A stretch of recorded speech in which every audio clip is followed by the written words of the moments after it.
Nigeria. Today, Citizen AY will be with me on at the studio. You will hear a lot. We are going to talk about our denials. Our denials. We tend not to see face reality. We are diverse people, and we'll start with Okezi Bazo. Okezi Bazo. We'll start with him, and it is a sort of throwback to the faith of our leader Mazi Kanu. When we say things, when we say that our governors, we emphasize governors from Biafra land, governors from the Biafra land. That's an entity. That's an entity. Biafra land in all eastern region. All the governors from that enclave. We need to focus on them before AY comes on. Let's deal with our issue. Then you have the governors from the west. They are more coagulated. They are more bonded because they see themselves as one entity. Not governors from Oyo. Not governor from Ogun, and you act differently from governor from Oyo. Not governor from Kwara, then you act differently, as if Kwara is not west. And then you have the middle belt, and then you have the north, the Arawas, those areas, those governors act coagulated. They bond, they act as one. They are focused. They know they are sitting on the keg of a gunpowder. They act as one. Then come down to eastern region. You have a disaster. Polarized to the extent that in Imo, an instance, I'm taking that as an instance, and in Imo, you see the division. Just in Imo alone, they will tell you, I'm from this local government authority. I am from this autonomous, don't say autonomous. I am from Oboru autonomous. You see, the division have already started from the grassroots, from the bottom, coming up.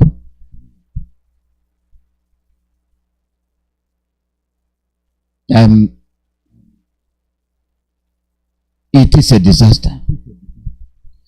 And right from that Obo, you see another division. This Igbo will say that community is not. If you have that, I'm using that as an example. Okay, understand what I'm saying? It comes across the board that we are suffering from the same disease. Or let me use Umuahia for instance. Abia. Here you have Mungwa. Here you have Obakla. Here you have Ohuhu. Here you have Ozakole. Here you have Bende. They have started. Oh, you're not from this, you're not from that. The division. I'm using these things as an example so that you will zero in as to why we have an issue. that's very difficult to resolve. I want to see that if you look at it from the lowest aspect of it, you might be able to get handle about what we are dealing with. You call somebody from Ubaka, I will tell you it's not from my local government area. But the funniest thing is that the Fulani man is in Ubakala, and he will take a stride to Umuovo, from Umuovo to Umueledi, from Umueledi to Umuezala, from Umuezala to from Afra to from Ahu to Zakoli, Zakoli to Bende, from Bende to whatever, Akwa Ibom. You see how we from nitty-gritty, we make it big. Now, if you fail to see the division there, if you fail to see the isolation that we put among ourselves, how can you represent the people when you, as a governor from Abia, will not talk to somebody, a governor from Akwa Ibom? And you from governor from Akwa Ibom cannot talk to governor from Cross River. And you from governor from Cross River cannot talk to a governor from Enugu. And you from governor from Akwa Ibom and Enugu cannot talk to a governor from Anambra. So on and so forth. And then you come to national crisis. You see, there is no bond. There is no bond. I'm referring to Okezi Bazo, and you will see why. You'll see why. I'm not saying it in a negative way. I'm saying it in a very positive way. So that you will see where things went wrong. And we said the governors from Biafra land have lost touch with reality. They have.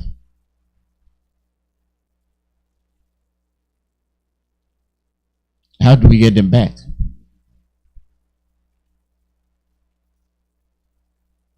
How do we get them back?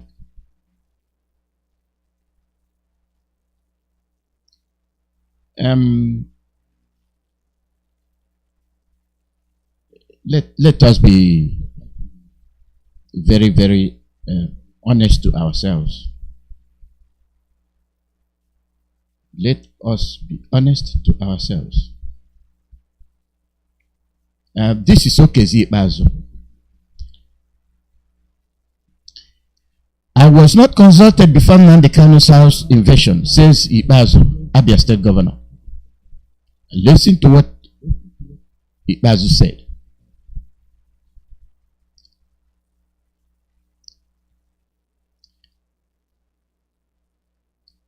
Abia State Governor Dr. Okezi Bazo has opened up over the 2017 invasion of the home of the leader of the indigenous people of Biafra, Mazi Nnamdi Kanu. But before I continue, this reporter, Mr. Irebu, should be schooled. Mr. Irebu, you should be schooled. You are one of those idiots we are talking about. If you're not good with journalism, you should, if we don't address our issues, nobody will address it. Poor choice of word is very demoralizing. Journalistic bungle destroys good reporting. Mr. Irebu, I am directing this to you officially. You're not intelligent. Your poor choice of word puts us in danger, puts us in harm's way. Allegedly. What are you alleging? Is that copy and paste for you to say alleged? Is that an issue of copy and paste? Or is that a fact? When a court of law has proven a fact that this is more likely than less likely, and it happened with evidence, then it becomes useless and senseless for somebody of Yoruba's caliber to say alleged. This is typical of we Biafrans. You will see what I'm talking about. It is an issue of copy and paste that is very detrimental to our survival. You play more into the hands of our enemies than you as an Igbo man, bringing out the facts as supposed to be. This is Mr. Iroebu reporting. Recall that the Nigerian military had sometime in September 2017 invaded the Afaruku home of Mazi Nnamdi Kanu and allegedly killed many and properties destroyed. This is where I drew an issue with Iroebu. Mr. Iroebu, are you alleging that it did not happen? Or it happened and you just made a mistake to say alleged? As we stand today, we don't need such journalists. We don't need such reporters. You saw the pictures. You saw everything that happened. You saw the video. It is there. And you are saying alleged. And when BBC picks it up, it's not a fact anymore. Upon all the crimes happening to the South, you as a Southerner, I'm not even talking as you as a Biafran, you as a Southerner should have more common sense as to be very, very particular with the words you are using.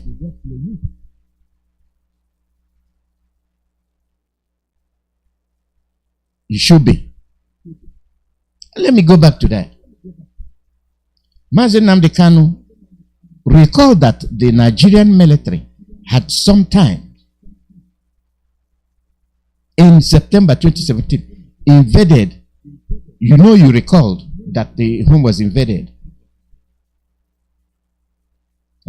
His home, the home of his royal family was invaded. And you say allegedly killed many and properties destroyed. The governor, who spoke in an exclusive interview with the Nigerian now with Dixon Iroebu in Abuja, said the army commander at that time came to his office to inform him that he had orders to arrest Kanu. This is Ibazu narrating to Dixon. In his words, I was not told that anything like that is invasion, was going to happen. I only saw the GOC, who was at Enugu that time. He showed up in my office and told me that he will arrest Nnamdi Kanu. I asked him why. He said he had orders to arrest him. I told him to give me few hours, and he obliged. I called the traditional rulers and asked them to talk to Nnamdi's father, who was a traditional ruler, to persuade Nnamdi to come and have a word with the GOC. But Nnamdi Kanu refused, saying he was under siege already in his house. I didn't know that the soldiers were already everywhere. That is the governor of Abia narrating. This never came out. It has never come out. In all the entire time we've been talking about the issue of our leader Mazi Nnamdi Kanu. And he is saying what transpired. In other words, you as a governor was disrespected. The respect was not accorded to you as a governor. The GOC overruled you. The GOC paid you no respect and then came directly, knowing that he was supposed to tell you, but as he was telling you, the operation was already on. Aspect of consultation and behavioral delinquencies. The behavioral delinquency is the ability of our people to turn in their own people without protecting them first to find out the facts and behavioral delinquencies. The behavioral delinquency is the ability of our people to turn in their own people without protecting them first to find out the facts and behavioral delinquencies. The behavioral delinquency is the ability of our people to turn in their own people without protecting them first to find out the facts. And you remember before the invasion, Mazi Nnamdi Kanu said, I will go to Abuja. I am not running. Now, the outcome of the invasion shows how disrespectful these Fulanis are to Biafrans. Hence, this brings me to what we are dealing with, to the insecurity in Biafra land, and to camouflage, they are saying southeast. And they carved out that particular southeast that has been quiet. They started their war dance and war games that still, as we speak, is still ongoing. Dr. Okezie Ipazo Ugwanye Wike Soludo, whoever is in Abakaliki,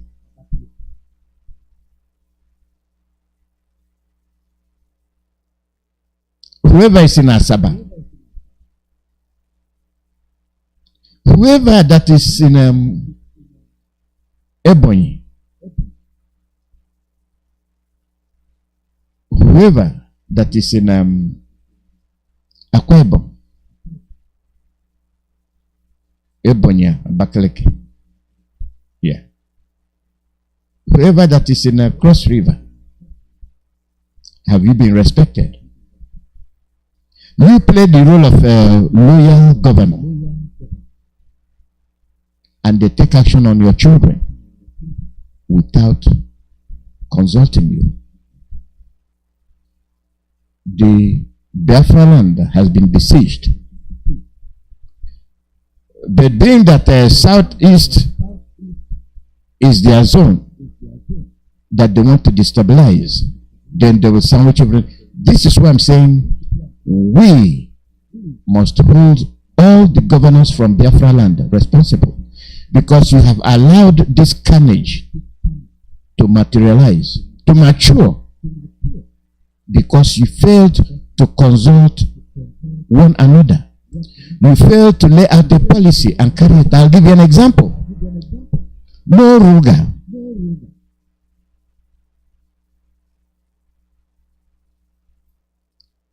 No Ruga. All of you came to a consensus that you're not going to allow that. What did the Fulanis tell you? They challenged you. And most of you started backing up slowly and slowly. No Ruga. No cattle settlement. Now you know why. If all of you were able to get together to carry out this policy, what stops you from saying all these soldiers from the Fulani enclave, these terrorists must leave Eastern region? I know once somebody will come to tell me you took a note. I reserve some comments that I will make when citizen AY shows up, so that all of you will see what we're saying.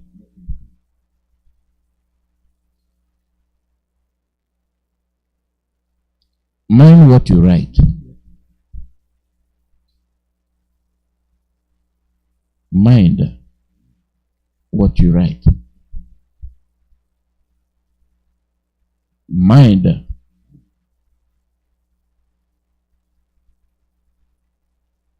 what you say.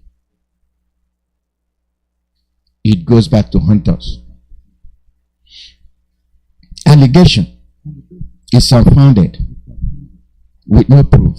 That's an allegation you made, that somebody stole your money. But it's no longer allegation when you come to court and it's proven that yes, you stole somebody's money. The right thing should be, court finds you guilty for stealing. You stole somebody's money. That's why I have qualms with whoever that read that allegedly. We should be very careful about what we write. Things that are against us. We write things that when people, foreigners read it,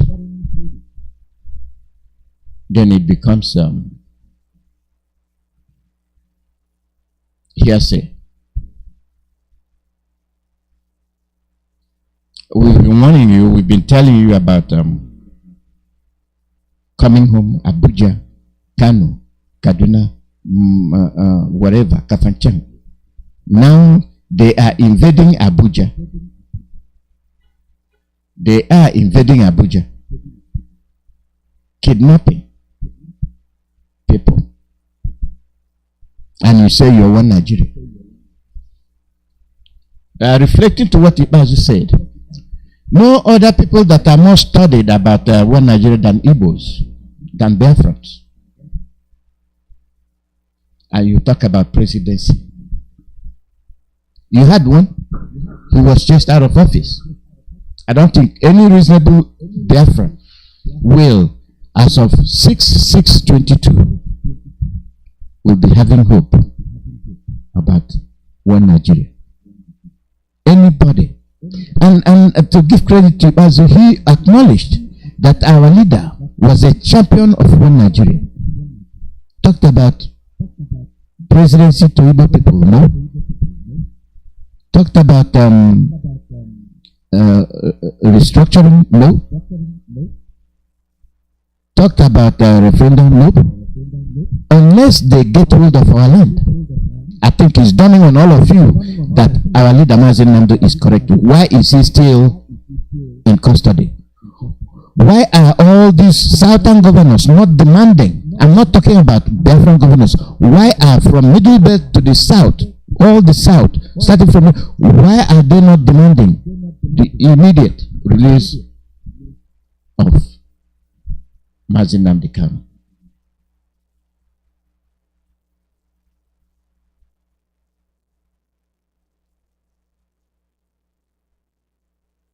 Why? This is a force to be reckoned with. Let's deal with our messages before the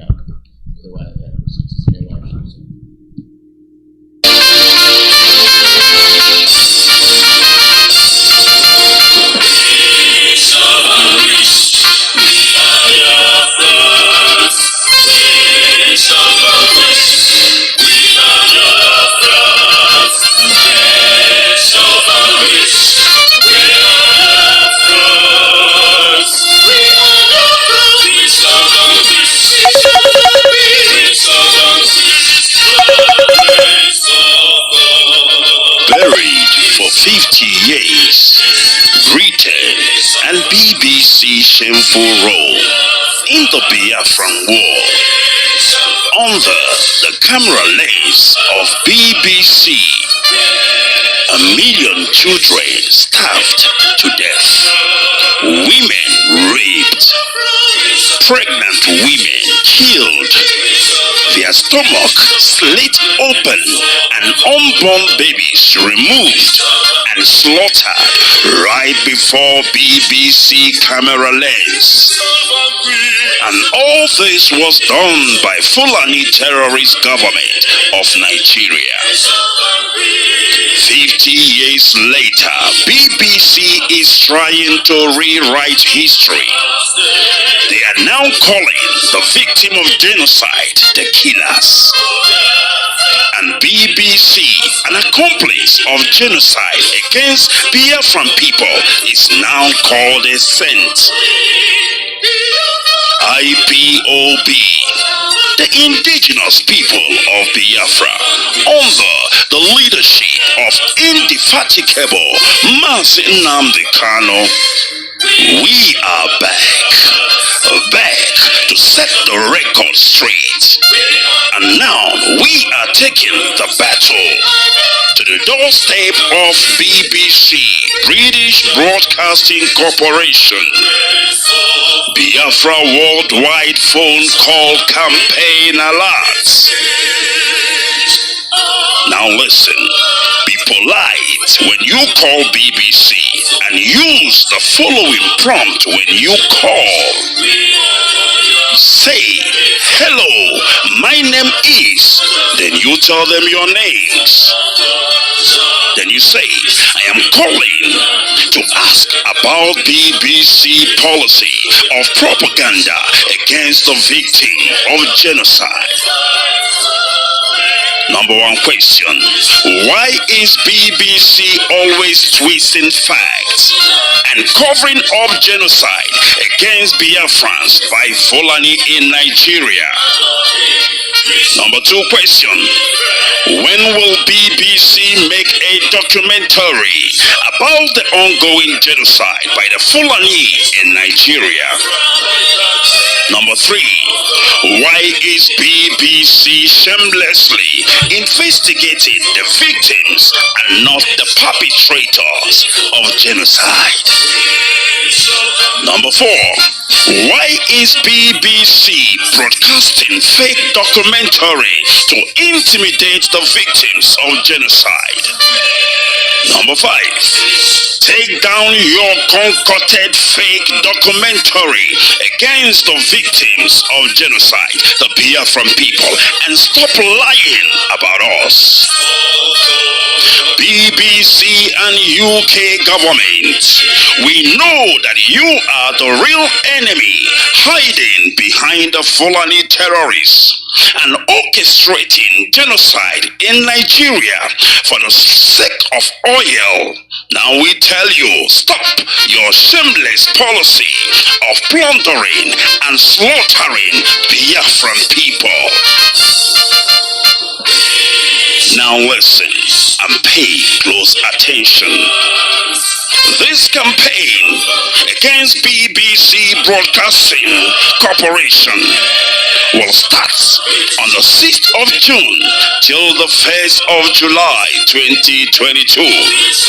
And these are the time to call BBC: 9 a.m. in the morning to 5 p.m. Biafran time.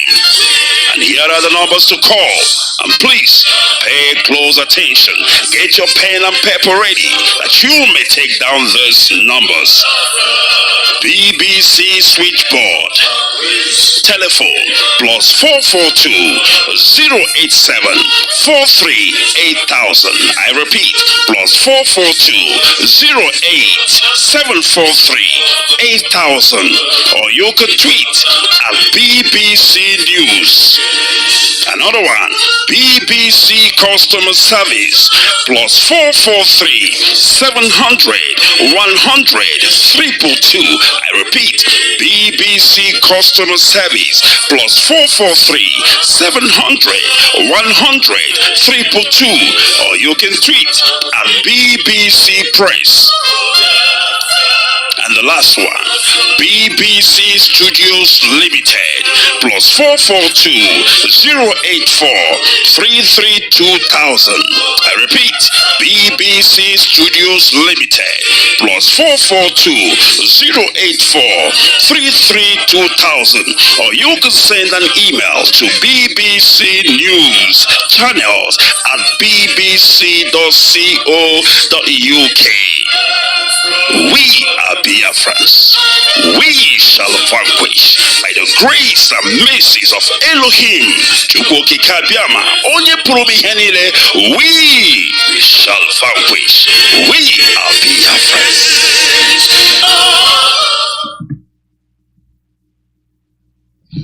Yes, the war with the BBC is not over. We are still dealing with them. We are still dealing with them. Because once you relent, they go back to their old selves, doing the same rubbish,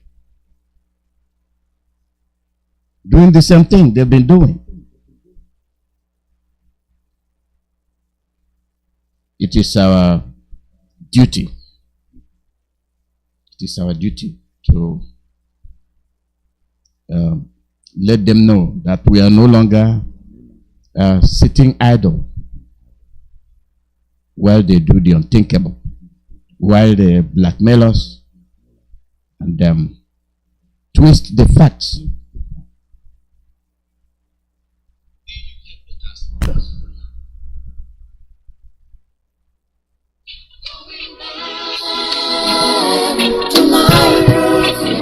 Brussels 1 million Mega Man March 2022. The imaginations of Biafra, Ambazonia, and Oduduwa Yoruba Nation, with the support of them people, they bring to now 1 million man acoustic mega match where them call Brussels 2022. Oh boy, yeah, this match go dey very acoustic because when locusts join legs together, them break calabash, and when breadfruit mature very well, the fruit rub by itself. So these 2 days acoustic and historical match where these triple etekwele nations from West Africa and Africa, they carry go Europe, go show face for Belgium, and land Gidigam for European Union headquarters, where they for Brussels, where you go sit down JJ and talk the matter, carry the certificate and everything, show them the things where they happen for Africa, especially for Nigeria, where they call Nigeria, and Cameroon, my brother, as Europe and their union don't open their hands, open their doors to welcome these triple etekwele nations, Ambazonia, Biafra, Oduduwa, and other ones where they come for that 14th and 15th of June 2022, we they call on all indigenous people of these 3 emerging etekwele nations, both home and abroad, to join this acoustic mega match. Because when you see Beto and his brother, you know say the 2 short people waiting for this world, they don't complete. My people, this match could carry anointing and weight past the slap of Bianca Ojukwu, because he go they play and he go they show. We also they call all the people who love freedom, well wishers, and people who like better things to join this historical mega match for Brussels 2022 EU headquarters. As una also they support Ukraine, come support these 3 emerging nations freedom from Africa, from the hand of Nigeria and Cameroon jihadist regime in power, where they carry out ethnic cleansing and genocide in these 3 nations. Remember, Brussels 2022, as our flag go fly high at EU headquarters, our voices heard in Brussels, and our feet march for Belgium. Now to tell Europe and their union that we they overqualified and ready to be on our own and to rule ourselves, and waiting they good for Madam, they good also for Mrs. Therefore, as European Union welcomes us, we urge CNN, BBC, Reuters, Fox News, AFP, DW, France 24, Al Jazeera, Sky News, and other mainstream media for Europe and the entire world to join us for this one. No be Nigerian and Cameroon factor, but European Union factor. June 14th and 15th, 2022, a day to remember. Brussels 2022. 3 emerging nations, 1 million mega acoustic holistic etekwele match. A call for freedom of referendum, no be call for war, but to do the needful. Europe go do the needful now to avoid the greater crisis erupting from Africa. Now the three emerging nations from Africa, Ambazonia, Biafra, Oduduwa, they bring on this message. It could be very, very opposite and malicious be there. Going back to my roots. Oh yes. They'll get together. We'll get together and get it done. Based on what is going on, we don't trust anybody. We can't leave our future in the hands of other people.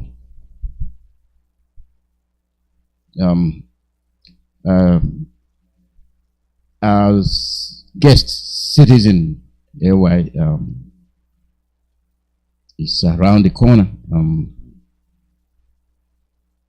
He'll be in here any time from this second.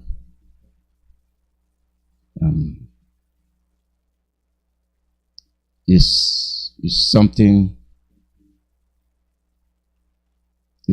we have to deal with. This is Radio Biafra USA. We have a responsibility, and the responsibility is to serve you, and we serve you in earnest. We serve you in earnest, and it is our duty. It is our duty. We can't do otherwise.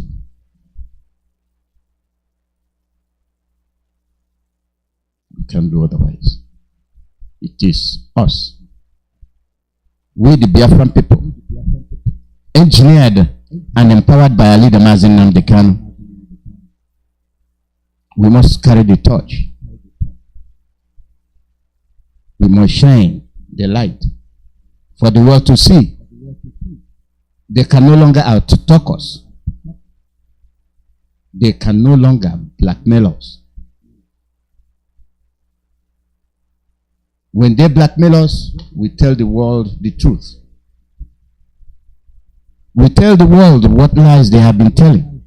We tell the world the genocide they committed in the 67, 68, 69, 70 war, which Britain sat on it, and the lives of Biafrans are nothing. And nobody could acknowledge it as genocide. The people that have suffered less death have theirs labeled as genocide. That will tell you, that will let you understand that the legs that are stepping on your head are too many. Too many.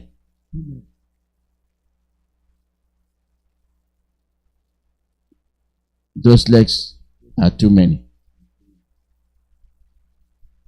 The legs stepping on us, trying to crush us, trying to finish us. They are too many.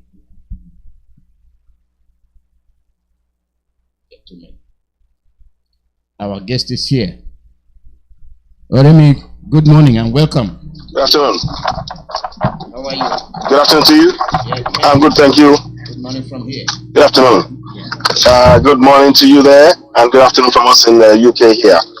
I want to just thank all everybody watching us, from my Biafran brothers, my Oduduwa brothers, my Middle Belgian brothers, and I want to take this opportunity to condole with the family of every single person that was killed in that church yesterday. Yes.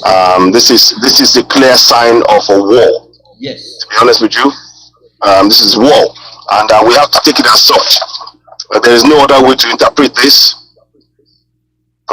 Any talk from the president, they always, oh yes, they should arrest the people, they should deal with them, and all that is nonsense. I think it is clear for all of us now to see that we are on our own. Any attempt or any plan, somebody telling you, oh, you have a government, they will protect you, it's a lie. It's a lie. Defend yourself in your communities. That goes for Middle Beltans, that goes for Biafrans, that goes for Oduduwa people. Defend yourself now, don't wait. Benue governor, why aren't others doing what the Benue governor did? The Benue governors has passed law to allow the local to have vigilante groups with guns. Let's not faff about or whatever they want to call it now. Now is the time to save lives. I've seen people, they've taken away. 1 minute a friend of mine was talking to his parents. Next minute, both of them have been cut down. This is horror. This is terror. This is terrorism. Let's call it what it was. Stop this talk of bandits. They're not bandits. They're killers. They're terrorists. So I want us all to be very, very clear. Every community now, from the middle belt to the south and everything in between, please protect your set up vigilante groups. I spoke about this on my platform the other day, just yesterday I did a program and I shared particularly 10-point plan for survival of the middle belt and the south. 10-point plan. Number 1, vigilance. Number 2, make sure that in your community you know how many of the Fulanis are coming into your community. You need to protect. You need to assign people to watch what is going on, to know where they are, their movements. That is very, very important. Number 3, have meetings, regular meetings in your community. Nobody will do it for you. We are at war. Number 4, please do not depend on this government to provide you with any safety or security. They are the government who are giving. They pardoned 35,000 terrorists and they put them in the army. If you wait for any support or any help from this government, they will kill you where you stand. It's time for us to end. We must not let Nigeria happen to us. This is urgent. I feel so sorry for those people that have lost their families and friends. I'm keeping updates of the number of people. Yesterday there was 2 attacks in Owo. Not only the church, there was 2 other attacks. There was an attack in Kuala State yesterday. For how long are we going to be silent? For how long? For how long are we going to just remain out? Oh, right, okay, it's nothing. Oh, it's nothing. For how long? For how long will this go on? For how long? So, my brother, I'm sorry if I sound very, very aggrieved and upset. But the reality of what we face on ground means that we must all take steps. Are you listening to me? Are you there? I'm listening very attentively. Just go ahead. Good. So, please, my people, defend yourself. Middle Belt, Igbo, Yoruba people, defend yourself. And right now, all of the governors in the south, if they are not doing exactly what Governor Benue or Governor Autumn did, which is to legalize the vigilantes to be able to be armed, then anything they are telling you is a lie. Don't trust them. Defend yourself. Defend yourself. The Fulani government took away the guns from the Middle Belt and the Southerners, and then they left us defenseless. And they're now saying, oh, we're sorry about the killings, I condone. That is all.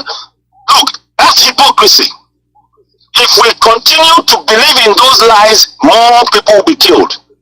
This is a declaration of war, my people. This is a declaration of war. And I want you all to really take that on board and make sure we begin to take steps. It is sad, sad, sad news. Don't go to any church if there is no security. Don't go to any mosque if there is no security. Don't go to anything if there is no security. You can pray in your homes. That is the safest, and your community. Protect yourself. Okay? 1 second. Hey. You're right. No, that's fine. Don't worry. Outside, he's got a bloody. I know. That's fine. Okay. I will do. Don't worry. I'll do that. Don't hand up. That's fine. Don't worry. You're good. Thank you. Sorry. Somebody just called me there. So I'm reaching out to talk to somebody. That's fine. I'm with you. Yeah. So. Go ahead. No, don't worry. You're good. Don't worry. You're good. Thank you. Sorry. I just have to just take that call. Now. Okay. Thanks. So now, what I'm saying to you all, please. Safety is the number 1 priority for us all now. If you're not safe, if you're not alive, you can't do anything. If you're not alive, you cannot do anything, my people. If you are not alive, you cannot do anything. So I'm asking you, protect yourself, defend yourself, okay? Do not, under any circumstances, be cowed by these people, this bunch of crooks, these killers. The Fulani wants your land. You need to wake up, protect yourself, defend yourself. You need fitness. Take your fitness very seriously. Every community, take your fitness very, very seriously. And that is why I'm calling on all of us now to get out. Every community, town hall meeting is a must. Anybody coming into your community, protect yourselves. You have to contain each of the communities must feed themselves. All right. Your own food, and that means you allow the farmer, you protect the farmer to be able to get food from the farm to feed the community. You cannot trust the federal government, you cannot trust the state government, and you need to find a way. But defend your life by any means necessary. Section 33 gives you right to life. You need to make sure that that life, you in your community standing together, protect it. So I'll stop there for now, my brother. I hope that I'll carry on, my brother. I'm listening. No, I'm letting you vent because you're entitled to it. You are entitled to it, and what you are saying, is, but it's just what I want us to discuss today, and that's why I kept quiet. Just give me a second. Good, okay. There's something I sent to you at your. Okay, let me have a look. Did you say? I'm gonna have a look now. I'm gonna have a look. Let me have a quick look now. I've actually just finished the stream, and I'm just coming because I'm trying to say the thing that I mean it, and make sure that I take the action myself. So fitness is not a joke. It is something we must do. Let me see what you just sent me. Okay, yes, I see that now. Let me have a quick look. Okay. Yeah. Yes. So it's the one by Gani Adams. Is that the one? Our church attack threat to Nigeria's existence. Gani Adams. Yes. No, we don't have a nation anymore. Yes. Let's not be. We don't need. I mean, I'm glad that they're speaking. I'm glad that Gani Adams said that.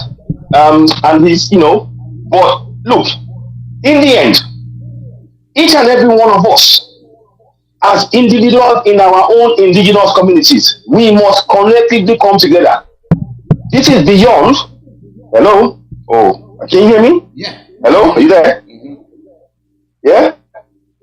Hello? Yeah, we are listening. So this is beyond waiting for somebody to speak. Look, every community now you have to see your community as self-contained. Owo, let me tell you, Owo is the hometown. Owo is the hometown of the governor of Ondo State. Owo.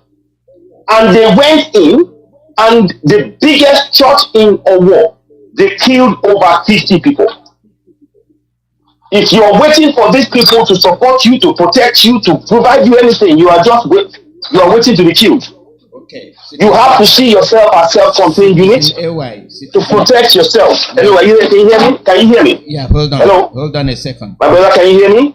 I can hear you. It's not playing now. Yeah. I'll be back shortly. I'll be joining. I'll be going to make things clear. Sorry, can you hear me? Hello? Yeah, I can hear you. Hello? Yeah, I hear you. My brother, are you there? Yes. I'm One here. second. Let me make sure this is clear.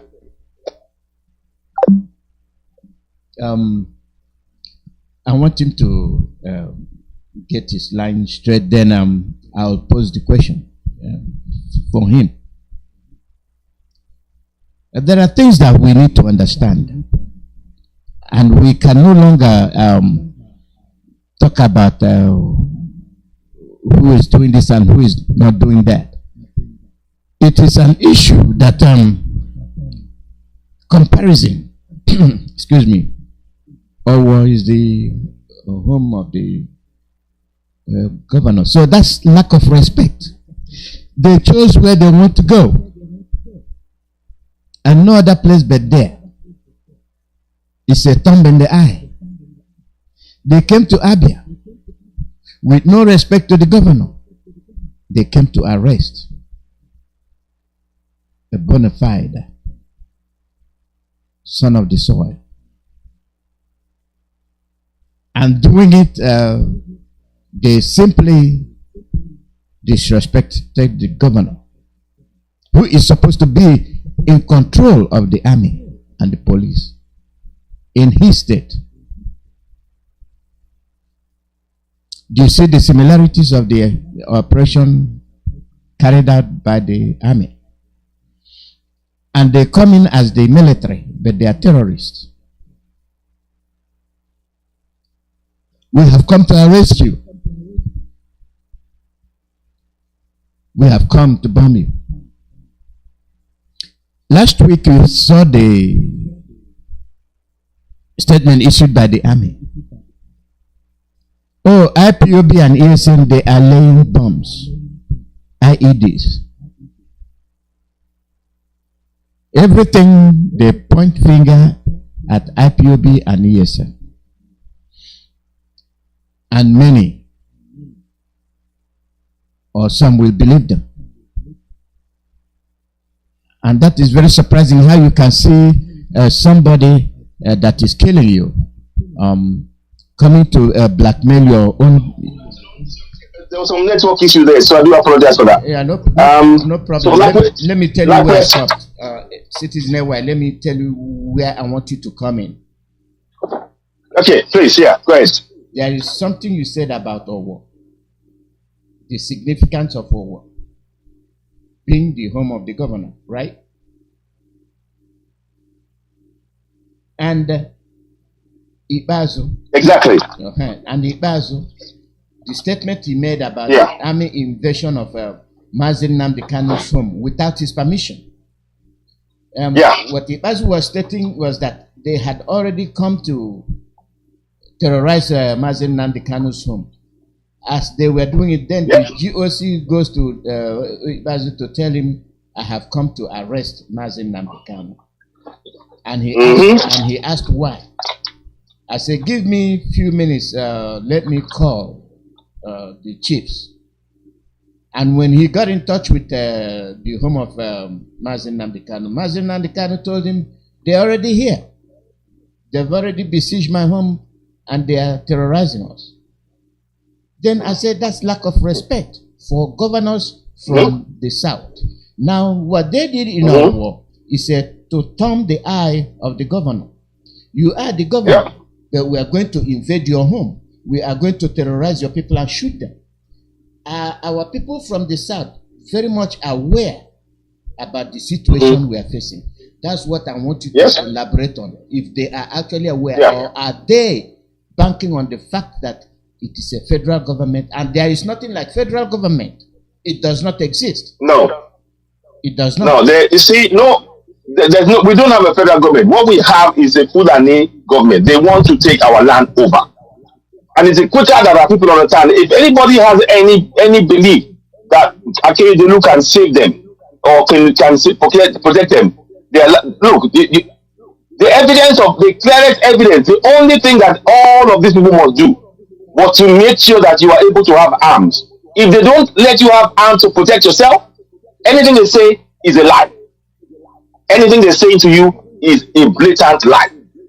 Now, Akeredolu, the reason why they went for Akeredolu was because of his refusal to allow cow grazing in Ondo State as well. Yes. That is another issue that many people are not aware of. The fact that he has made sure that the Ondo State, because of the killing going on, are not allowing cow grazing. So they are telling him, look, until you allow this, we are going to be we will come back. And there's more killings. We should expect more killings. Because they will try to use that as an excuse for him to carry out the killing. But they are going to kill anyway. Because they are planning to create a civil war by August 2022, as stated by the late Lafia. Everybody wake up. This is not a one-off. This is not a one-off. This is war that is being brought on us by those who are telling us to believe in one Nigeria. And I'm here to make everybody in the South and Middle Belt understand that the kind of one Nigeria they're talking about is the one Nigeria where all the Fulanis from the whole of West Africa are going to be in our land at our expense. The remaining people who will be there, who are indigenous people, will be slaves to these Fulanis. It will be a Fulanized nation.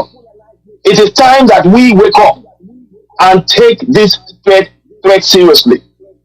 every man must work together in our community to protect our community and our women and our farms and all our land from these Fulanis. And if it's necessary for us to ensure that we find means to protect ourselves, then so be it. Because the governance has failed in its number one duty to provide safety and security for its citizens. They are instead providing safety and security for the people who are committing crimes against us. They are pardoning the Fulani terrorists.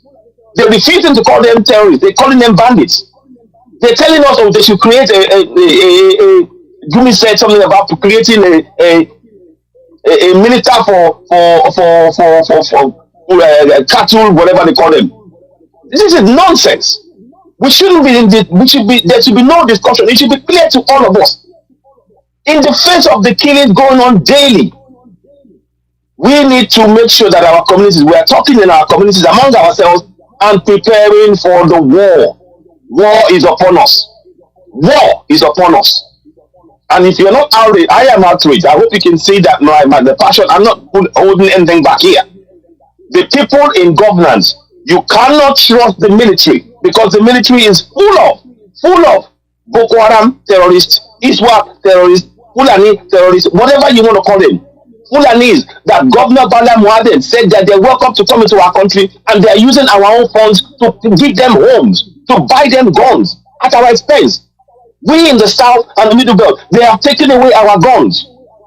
So it is up to you and me. Every community now need to work together. Have very urgent town hall meetings. Put all the young men who are around, all the young men and able young women, put them to plan. Get them in plan. How can you provide your own health care in terms of for the emergency? How those kind of things you need to talk about. You need to work out how to identify these people coming into your town and how you're going to neutralize them by any means necessary. That is what we need to do now because war is upon us. There is no other way to put this than to state it like it is. War is upon us. Citizen AY, there's a place I would like us to pinpoint our issue, and that is the Southern military men, the military men from the South. Yes. I think to me, there's a denial from them as to what is happening. I wonder why they still believe in the federal government when they know that majority of them are being killed in Sambisa forest for 1. 2, yes, they are being ambushed. 3, they are put in a position where they can easily be eliminated from the army. Is it not time, considering the soldiers from the Middle Belt that are serving in the Nigerian military? I know it based on the position they have been given. Those from the Dudua area and those from the Biafra land.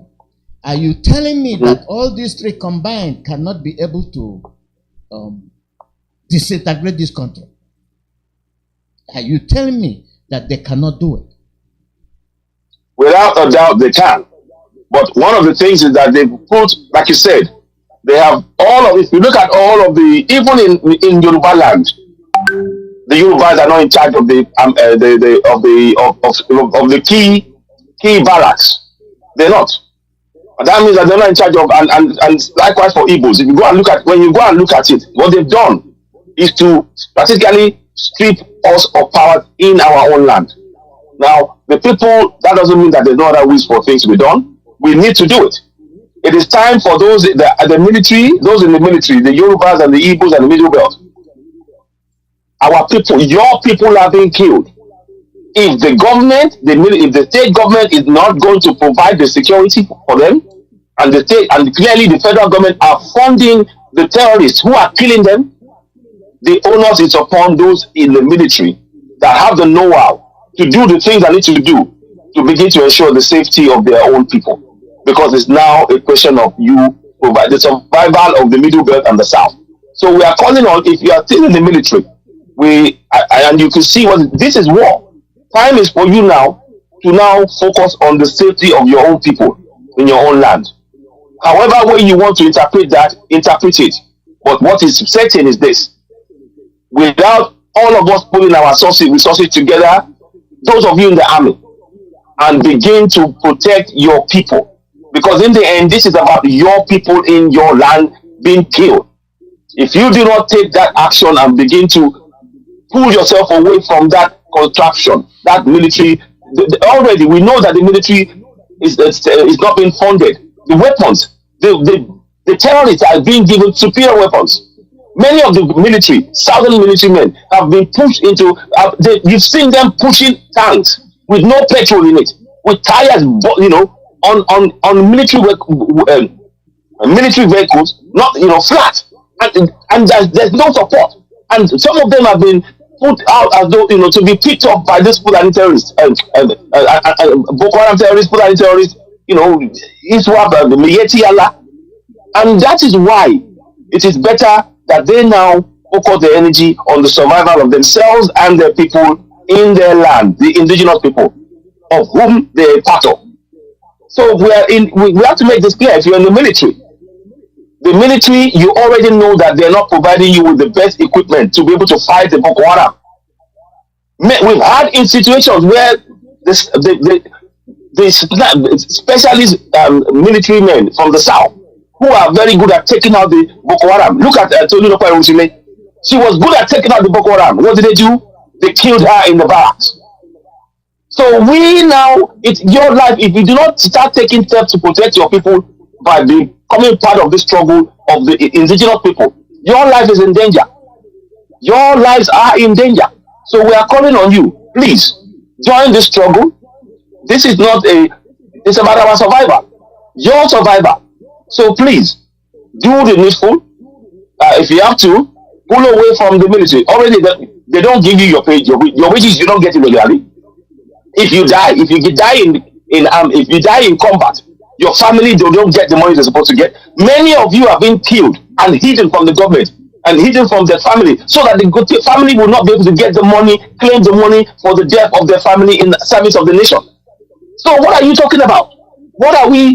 So you have nothing. There is no obligation on your part to support a system that denies you and your family, when you die, the benefit of saying thank you and your pension. The women are complaining.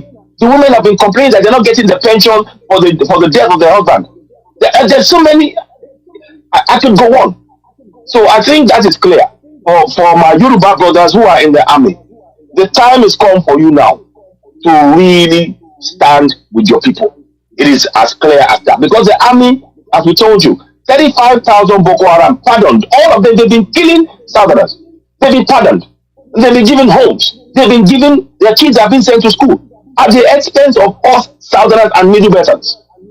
So please, we ask you, join us. So this is not a joke. This is not a joke. Join us. So that's what I have to say to them on that, my brother. Let's carry on. Thank you. Yeah, let's come to our own existence as human beings in the so-called one Nigeria. We've not looked at this, and we've not actually as calculated, like go in detail with regard to what we are benefiting from one Nigeria.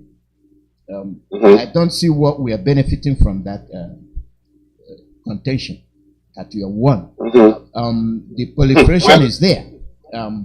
We're not one. We're not one. We are not. We have to be very clear. We are not one. Anybody that's telling you that we are one, please, those people should come and explain to us why is it that the people can go into a war, a governor's birthplace or his town, village or however you want to call it, go in there, kill, and the police and the army are nowhere, and they walk for 20 minutes with grenades, with guns. Please, if you are talking about one Nigeria, explain that to us. Those of you talking about that. So we're not one. So I'm sorry, but I just want to be very clear about that. Carry on, my brother. Thank you. Yeah, that falls into what I'm saying, that when they talk about one Nigeria economically, what are the Oduduwas benefiting from Nigeria? I'll give you an example. Osinbajo was given a token post. Now you see, he's a house boy. He's a house boy. Yeah, it's just a cat. He's a house boy. Yeah, let's call it. He's a house boy. When Buhari died, they didn't put him as somebody in charge, and that's where we failed to take the clue. They say, "Look, you're not going to be the president, or you're just a caretaker." And this is nonsense. This is nonsense. They can't even. You see that what's within their own constitution. You know this scenario that you put forward. That should be that is the clearest indication that they are not complying with that. What you have is a schedule, because the promulgation decree is the real power. They said it. Promulgation decree should the promulgation decree can be viewed as stated as, can be seen as the constitution of Nigeria, not the schedule. You see what people are looking at when you look at that schedule. In the schedule, it talks about that when the president passes on the 2/3 of the majority and everything else, in the House, they will then give the support to the vice president, who now becomes the president. All of that. But what I'm telling everybody is this: the promulgation decree number 24 of 1999 supersedes all of that, because they say it can be viewed as the constitution of Nigeria. So what you call a schedule is just an addendum to that promulgation decree. And that is why they were able to prevent Oshibajo from claiming his rightful place as being the next president in that scenario, as we are seeing it. I hope that makes things clear to people. This is why the evidence of what we have here is a promulgation decree, a military decree since 1999, and it's still effective till date. That is the real situation that we face. And that's why we need to break away from contract on Nigeria. He's very lucky, that he escaped death, when he had that helicopter. Oh yes, the helicopter. Okay. It was a warning. They sent him a warning. You better do what we tell you. If you don't do not do it. This is what happens. These are the same people. General Azizi, we're taken up by the same people. People will not talk about this. General Azizi. Do you all remember General Azizi? When he talked about what was happening in PDP, the machinations and everything, he was exposing what was going on. And what did they do? They took him out. So they were sending a signal to Oshibajo by that helicopter, suddenly having a problem. That, hey, you know what? We have your number. If you do not comply with us, this is what can happen to you. So that was a warning to him. Because they needed, you see, the problem is that if he had stayed in his lane and they took him out, they would have a massive problem on their hands. They know it. They knew that would be a massive problem. In fact, continental Nigeria would be no longer in existence. So they tried to use a threat to him, just enough to make him feel panic. Have you noticed that let me just say something. Where do we want the existence of Nigeria when economically nothing is working? If not the, I agree with you. If not, we shouldn't support it. Had it not been for the Oduduwas and Biafrans, nothing will ever move. Let me give you an example. Let me bring you back, because this is why I said on the economical aspect of it. Why are we talking about Nigeria? I'll give you an example. Like in the 50s and the 60s, the cross product of the Oduduwa, the cocoa production, and they did very well. They did marvelous well. Yoruba thrived on cocoa production. All right. The North, all they did was groundnut, and as a matter of fact, they had hides and skin from the cow we buy. And the East, we are doing oil until this oil came. All of a sudden, we are trying to find ourselves. Now they have destroyed us. The British people are responsible for our woes. And why? Economically, can we not take a decision and say, Britain, we from the South, this is what we want, whether you like it or not? What stops us from putting that demand across for the world to understand? Because if you look at what we do, we quickly run to London. We don't. This is we cannot. London is not the solution to our problem. It isn't. It isn't. We have to make sure that our people at home, our people on ground, the best way we can do this is to make them know the things that we understand. We have the facts that we have in our possession. You see, when you present the facts to the people will take the decision that they need to take, which is to free themselves. Many of our people are believing in the lie of one Nigeria. That is why the awareness in our communities to make people know, number one, that constitution is a fraud and it is impacting the life and it is taking away from the people the resources within our feet, beneath our feet as indigenous people. We are being denied access to it by way of that fraudulent constitution that is being supported by the colonials. They are the ones giving weapons. Ask the question, where are these Fulani terrorists? Where are they getting weapons from? The other question to ask, do we make weapons in Nigeria?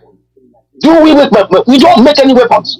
So the government do not make weapons, but yet the weapons are coming in. So how are those weapons coming in? And the people who are telling us to believe in one Nigeria, we know that they are experts in making weapons. They sell it around the world. In our case, like I said, the biggest corruption going is arms corruption. Because they don't trade in money, they trade in our resources. The people who they put in power, the Fulani, they say, don't pay us money. Whatever weapons you want, we will give you. Just give us your resources. That means there is no proof of paperwork, of payment, of exchange of resources for guns, which they are now using to kill us. These are the things that we need to explain to our people. So when we're talking about corruption, yes, there is corruption, don't get me wrong. But the biggest one going is the arms that our government, that we do not make, that they get and they give to the Fulani terrorists to kill us. And it comes from the hands of those colonials. On both sides, with the French, the UK, they are all in it. They are all in it. And the best thing we can do is to alert our people to this. Because when the people are aware, we can now begin to now say, no, we don't want this governance, we want them away from us in our communities. And then the people will take the steps that they need to take in defending themselves. Because our sovereignty, we never gave our sovereignty to these people. They took it by military means. And they imposed this military promulgation decree number 24 1999 on millions of us without a referendum. And they will never let us. I'm here to tell you now that never expect any referendum of any kind from these governors.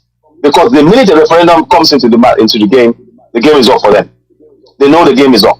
So what we need to go for is to raise the awareness in our communities, to begin to say, no, we want no part of the governance. We've been denied access to our resources. And those resources are now, the funds from those resources are now being used to now target and kill us in our own communities, to take our land. And that is the message we need to tell our people. Because the awareness in our community is the best way we can defeat this thing, whoever they come from. We do not need to talk to anybody. Forget the UN. The UN are doing, their agenda is to support this. Because there is something they're getting out of it, which is our resources. They are the beneficiaries. They are responsible for what Thank you. They know and they put blind eye on it. AY, let me now come down to where I have laid the foundation of what I want to ask you. And yes. Now, our people, this is a religious war on one side, and this is this is seizing of Biafran land.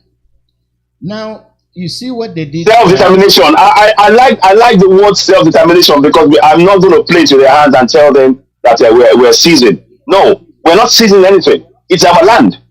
So we have the right to self-determination. They are the ones seizing it. They are the one. Exactly. So you see, it's very, very important that we use the right language, because when they are the ones, they are not indigenous to our part, and they've seized our land by force. We are exercising our right to self-determination as laid down in the UN. Every indigenous people, you have the right to determine your governance, your future, your everything.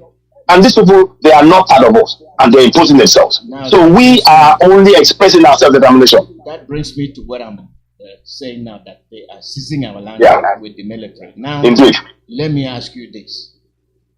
They have come in a religious aspect of it. In every part of the country where there are Christians, they have fought, they have bombed, even the children's school. And now they did that, and now they did it in Abia. Citizen AY, is there any other way we can unite, we can make people from Oduduwa, Biafra land and Middle Belt, the youths, is there any way we can make them understand the gravity of what we are facing? But because I don't think so. The reason I'm asking this is the pastors, the bishops that have been preaching, let's pray for one Nigeria, let's do this, and now they are the targets. Now, yes. They are the targets. Is there any way we can bridge these two people, the pastors and the bishops and the laymen and then the congregation? They are the middlemen. They are the middlemen that they use to confuse us. And that is why they do not. You see, the biggest threat to all of these machinations by those who are running entrepreneurial Nigeria is when a community can stand and start exposing the truth and beginning to wake the youths up. They do not want that to happen. They want the youth to believe in BB Nigeria and everything else. It's a distraction tool. Our youth now, we need to remind them that of their villages that they come from. Many of them have gone into towns and and cities and everything else. We need them in their individual villages protecting that, being aware, and not falling for this this lie of, oh, don't worry, it's just one Nigeria will work for you. We need to go into the communities at the community level. The answer to all our problems lies in doing the work, the raising of awareness at community level, encouraging many of our youths now. In any case, many of our youths who are in the cities, guess what? They don't have any jobs because the government have made sure that they can't have any jobs. They're making sure that we are being killed. They're making it easier for them to be killed by the Fulani that they're going to give guns to. In Lagos, there was thousands and thousands of Fulanis congregating because of the fact that there was a Okada ban in one particular place. And that is an alarm bell to all of us. So what I'm saying is that the best tool we have to defeat this plan is to go back into our communities, make people know that what you call Nigeria is a fraud.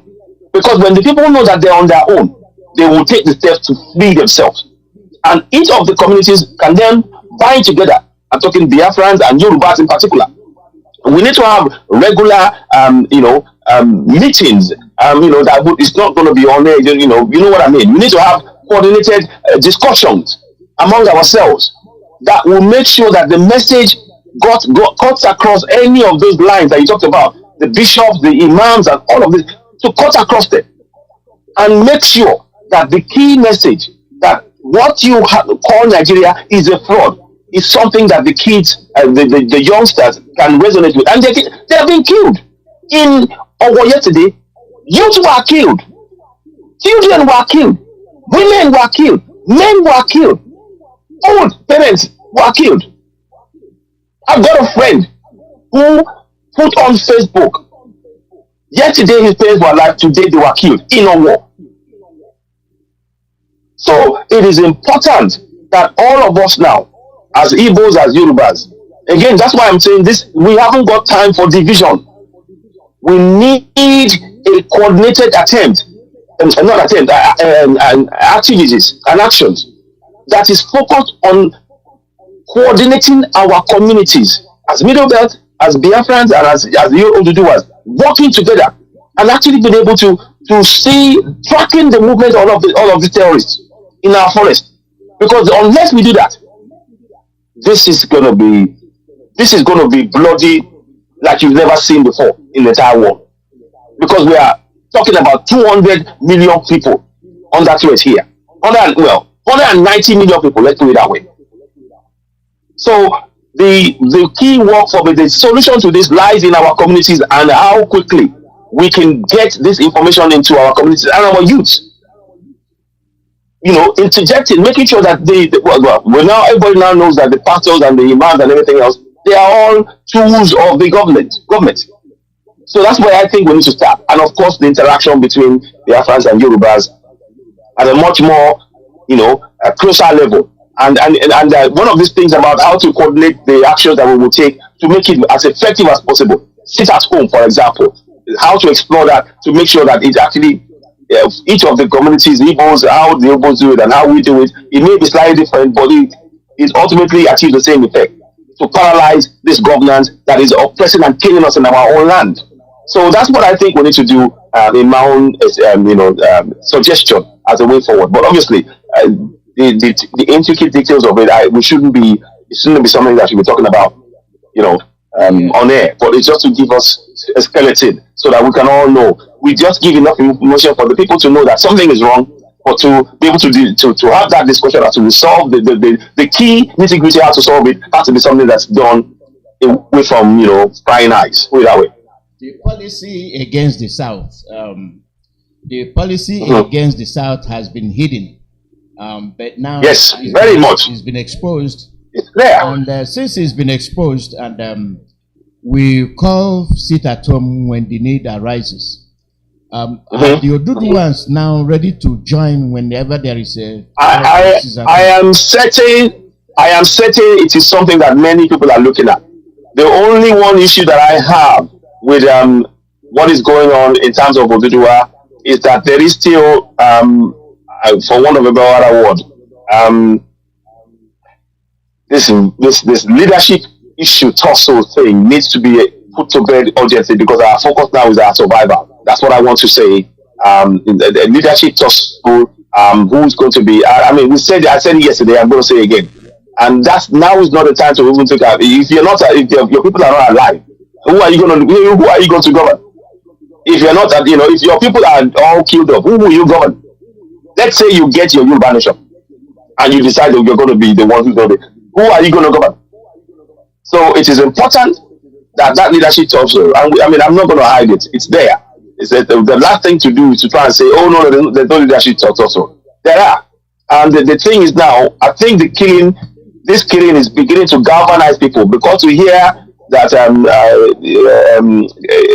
Gani Adams to say the words that he said about that civil war, or that the existence of Nigeria is under threat by this action, it tells us that they are seeing what we are seeing as well, and what we've been saying for quite some time.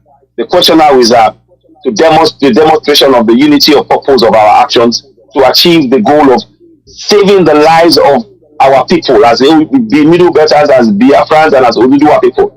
And that is where the unity of those who are, for want of a better word, who we see as leaders in this our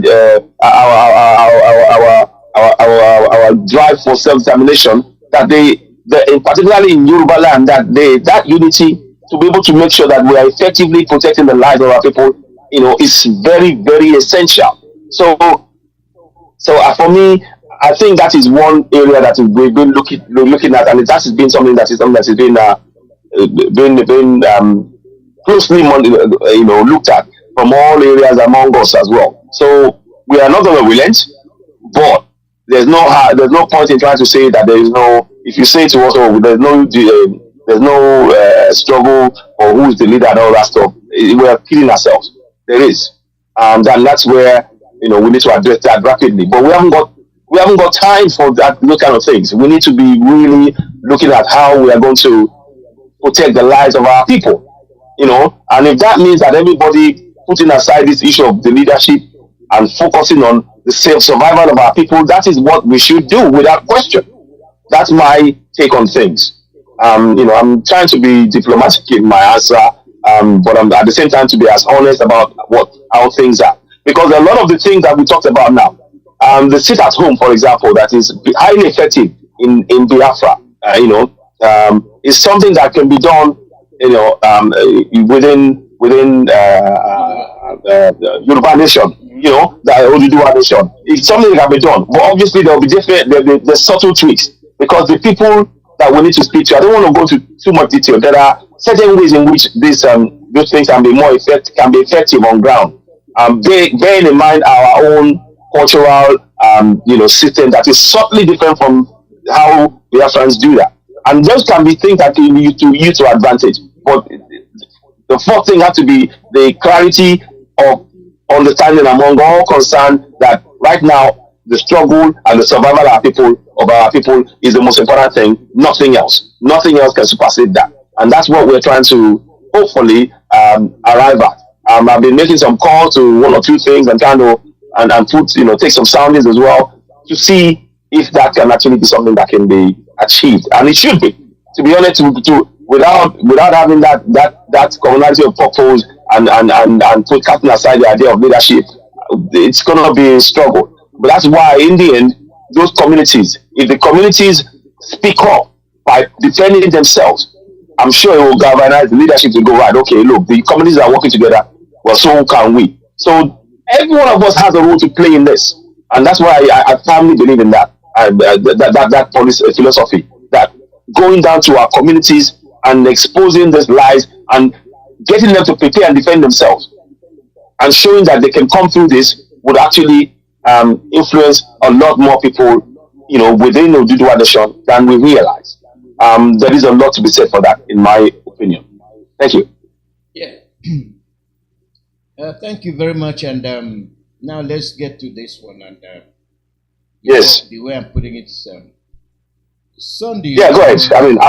Sunday. Yes. Lead up the Oduduwa people, made them aware about what is happening. Mm-hmm. If he can be able to do that, you see, people did not realize what the customs did by blocking your brothers from the border. Yeah. And yes. And I'm telling you, is what were they trying to enforce in the first place, and for how long they held that thing. You see, they were trying to suffocate the economy of Oduduwa. There you go. That was the strategy right there. Yes. To suffocate the economy, one, and two, prevent any access for us to be able to provide our society needs to, of course, provide ways of protecting our own lives. Let's put it that way. I don't know if that makes sense to you. I understand exactly. Now, why I'm asking you this is the following. Why is it that in the north, the women, the children, they all carry AK-47 and they jubilate? But in the south, we don't even have a dang gun to shoot the grass cutter. But they are wielding it in our backyard. Our people, are they understanding what we are facing? And these are the women. They are waiting when they bring them in, and when the men fight, then they bring the women in. You think they are ordinary women, but their children can also shoot AK-47. Yeah, because they've been trained. We've been, you see, what has been done. This has been a long-term plan. Many people have forgotten that in 1807, after Nnamdi died, the message that they started carrying along was that everybody else are non-believers, and for you to be, you have to be converted to Muslim. And all of this was the same message carried down all the way down to Ahmadu Bello, who carried on and made that statement. Nigeria should be a state of Ahmadu. We will use the north as willing tools and the south as conquer territory. We will never let them to have control, or we will never let them have a rule over us, and we will never let them have control of their own destiny. So those words are the words that are being perfected, and that has included ensuring and using all means, knowing the religion in particular was used in two ways. One, the religion of Islam was used to make people who are not Fulani to houses to believe that, okay, if you support them, then you will be okay, you will be safe. But of course, it's not the case. It's not a religion. You are infidel because of what? You are not Fulani. You are not Fulani. And people didn't understand that. People thought that if you are Islam, if you start following Islam, you will be seen as one of them. No, you're wrong. And secondly, in terms of the religion of Christianity, it was another way to ensure that they could continue to take people's focus away from what was really going on. To have the two different religions. Because ultimately, when you look at it, whether you practice the religion of Christianity or Islam, the commonality of the issue of the danger that you face is that you are an indigenous people, a person, and that is what they want to to exterminate. So it doesn't matter what religion that you practice. That was just a tool of distraction. Takia, if you like. from making us really understand what their real focus was. And that is why, going back to what we said in terms of the closing the borders in the south, they made, to try to break the economy. Secondly, to also prevent us being able to find means to protect ourselves in our community. And of course, many of our, you said it now, you said many of the women in the south, in the north, they are trained in carrying guns. They can defend themselves. And many of us in the south, we will go under the pressure when you see those women. Oh, okay. Oh, they're not a threat. But the children, the women, they are a threat to us because of the fact that they are being given AK-47. 16-year-old boys are being given AK-47 when they come out of Islamia school. That's what's happening. But we in the south, oh no, get the best grades, get the best qualification, without taking an eye and look at where is our security at. And that is something that's been deliberately designed to force us into a false belief of one Nigeria. One Nigeria is about polarization. That is what we have not understood. And I'm hoping that many of us now will understand that. We support one Nigeria at our own peril as indigenous people. We support one Nigeria at our own peril. So there is a lot of awareness that we need to do. Like I said to you right now, I said one of the things that the governors must do, and each and every state, every community in the states of Middle Belt and the South, if you do not see them, if you do not see your governors taking the steps taken by Governor Tom, whatever they tell you, do not believe, because your safety is at risk. And that is what I want people to really understand in this struggle. To have people in the South have our guns taken away, and people are being killed every day, and our women are not being able to have the opportunity to, or our men not being able to have guns to defend themselves in their own land. That is a policy of genocide. That is a genocidal policy. And it is up to you and me, as Middle Belters and Southerners, to work together to raise awareness in our community, to defend ourselves by any means necessary. Again, like I said, if the governors will not come out and actually make sure that you are having the means to defend yourself in your land because you have the right to life, that governor should not be trusted on anything. Thank you very much. Yeah, let me open the phone lines and say how many few questions you can take before you. That's fine. I mean, I've got a bit of time, so we can talk. Okay. We can talk for some time because this is very important, and this is something that is really quite. It is truly horrifying to see this going on, and we need people to really wake up and understand that we are under threat. And so please let's go ahead, open the phone lines and The call number is +1-484-767-0848 +1. Yes. 484. Yes. 767. My Biafra, my Ududua brothers, please do call in as well. Some of them may call in on my other number, but if they do, that's fine. I'll just take it and I'll say from here and I'll let you know. That's the call that it's easier for you to have the call to get to one place. So call the number that's on the screen. That will be easier for us to understand. And please do go ahead. So we need some calls. Dr. Chukwemeka ALOZIE, how are you, my brother? Thank you for taking my call. God bless you. Yes, you Why on this show? God bless you, my brother, for coming. No problem. No problem at all. I have to rush things because I know you don't have time. You're talking to your brother who's the scavenger. I'm calling from Africa do Sul. Africa do Sul is South Africa. Mr. Yes. I can hear you. You talk about some of our elders, that some of them are coming to speak. We must not trust these people if they speak because they behave like a snail. You know, when storm comes out, the snail will come out from the shell and take the sun. You think that immediately the sun goes inside the shell, you will see him talking again. And what I wanted to ask you,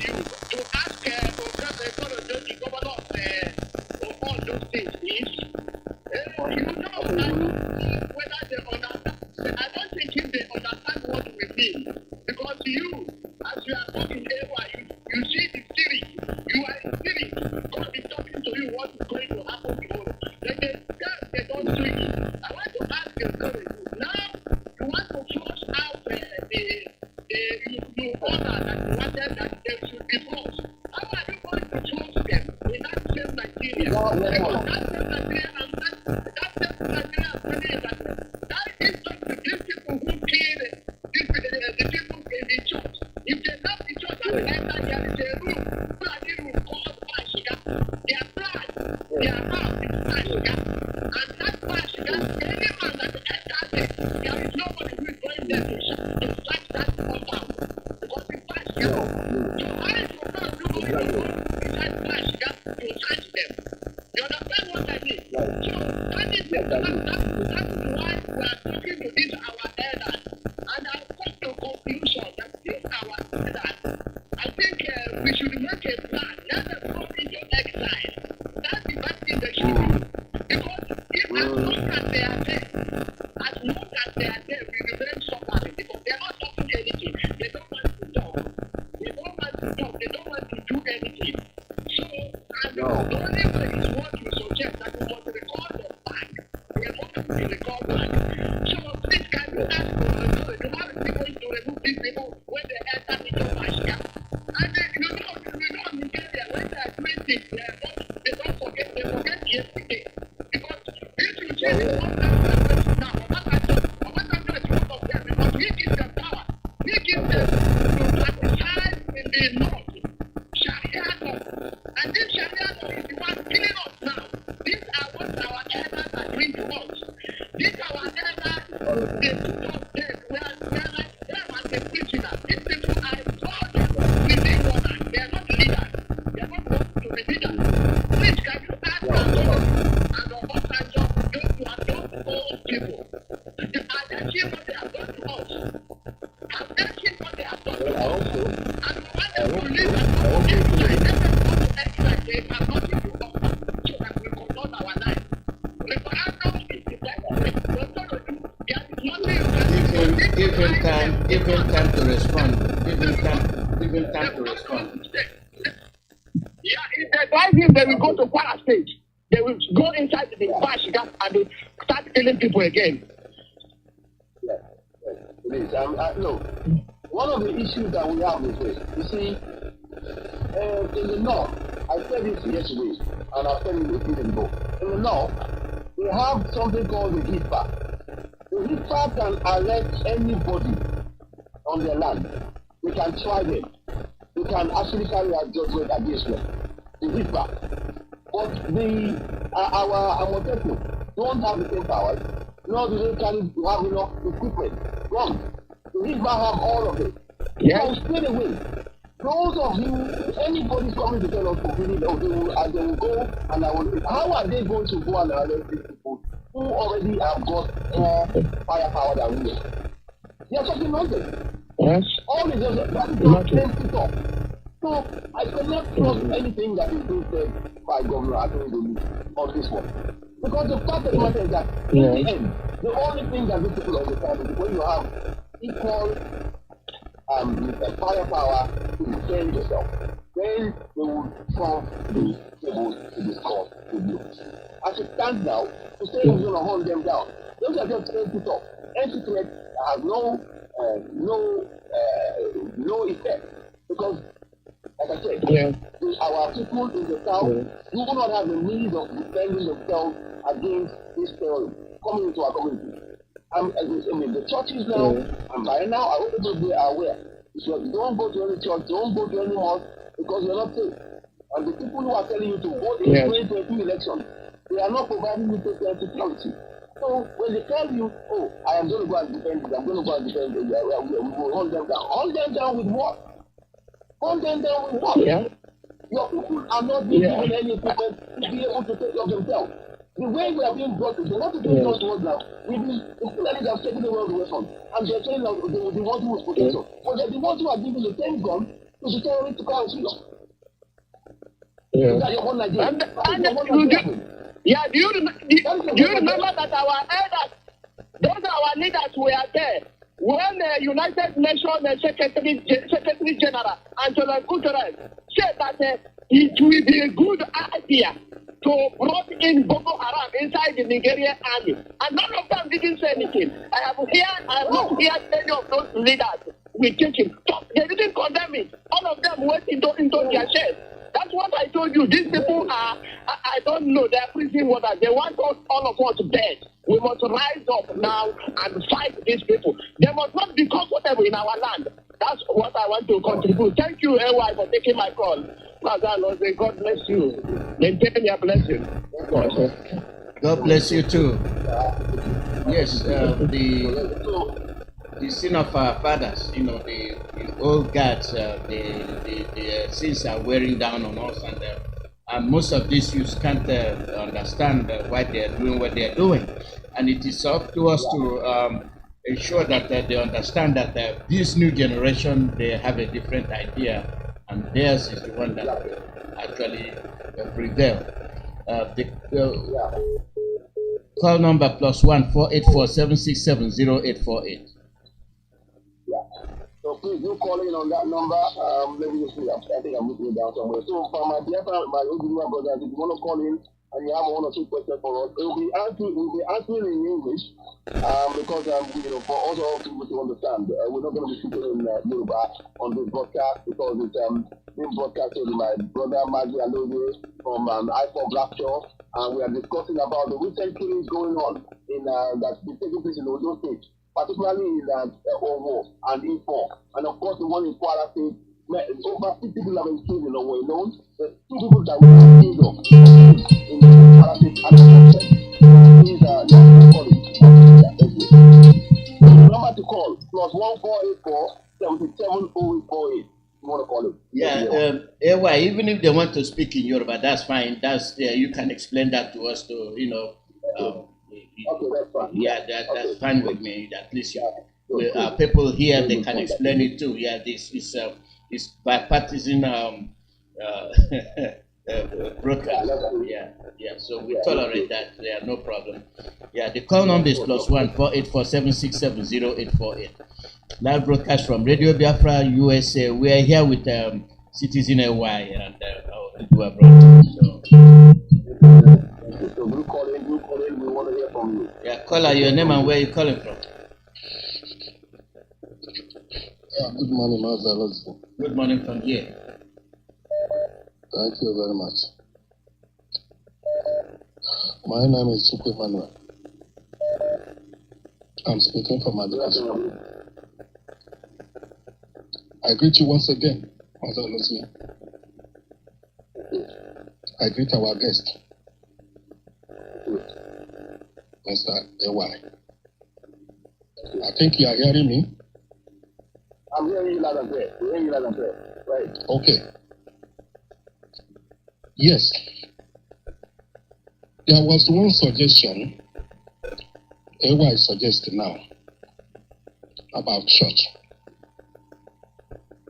And I hope if that will be implemented, it will go a long way to open the eyes of those inside the church. Because in Nigeria, people are inside the church blindly. They are deceiving, collecting tithe and offering. They don't have leader. All the bishop in Nigeria has been paid, bribed by Fulanis. All the major mega churches, like Tunde Bakare, Redeemed Christian Church, Kumuyi and Co, they have paid to hold people down inside the church. That is the truth. The Bible said, you shall know the truth. Are you hearing me? Yes, we're hearing you. Right. And the truth shall set you free. The worst thing that happened to Nigeria is church. And the Muslim, the other side, religion. That was the worst thing that happened to Nigeria. If you count that one first, you count media second. Before Michael Obara died, he said, first food, no be food. Second fool, na proper foolish. Before the war starts, Ojukwu released Awolowo from prison in Calabar. Tell him to go and declare Oduduwa state so that he will declare Biafra. Mazi, let me put it this way: we are not here to make statements or recall past events. Let's say what's facing us now. Let's make it like a question and not making because we don't have a lot of time. Please. Well, what I'm trying to say is that before you count one, you can't. Before you count two, you can't. Nevertheless, I want to bring it to the present. Nnamdi Kanu came up to expose the evil that is going on in Nigeria.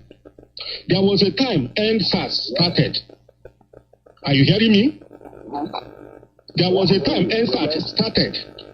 Our leaders have put in all the pressures to save Nigeria youth. But unfortunately, the woman in Abuja, the British woman, ran to Tinubu in Lagos, promising Tinubu to be a president of Nigeria. Based on that, that movement was destroyed. That's the key point, what I'm trying to say. Today, they have disappointed Tinubu. Tinubu today is crying because he has disappointed. He said he was the person that sponsored Buhari to be a president. Have you seen what is going on? What I'm trying to say is this. Let us forget the past and move forward to save the people now. If you fail to do so, everybody will be consumed. I have so many things to say. I know what happened to Nigeria even during the war. I was one of the boys company during the war. I have many histories. Yeah, thank you. So let me stop here. I encourage that our brother to do everything to connect their people and open their eyes. Obasanjo is the worst thing that happened to Yoruba nation. He's trying to hand Yoruba over to say slave, forever slave. Somebody Go ahead, say what you want to say.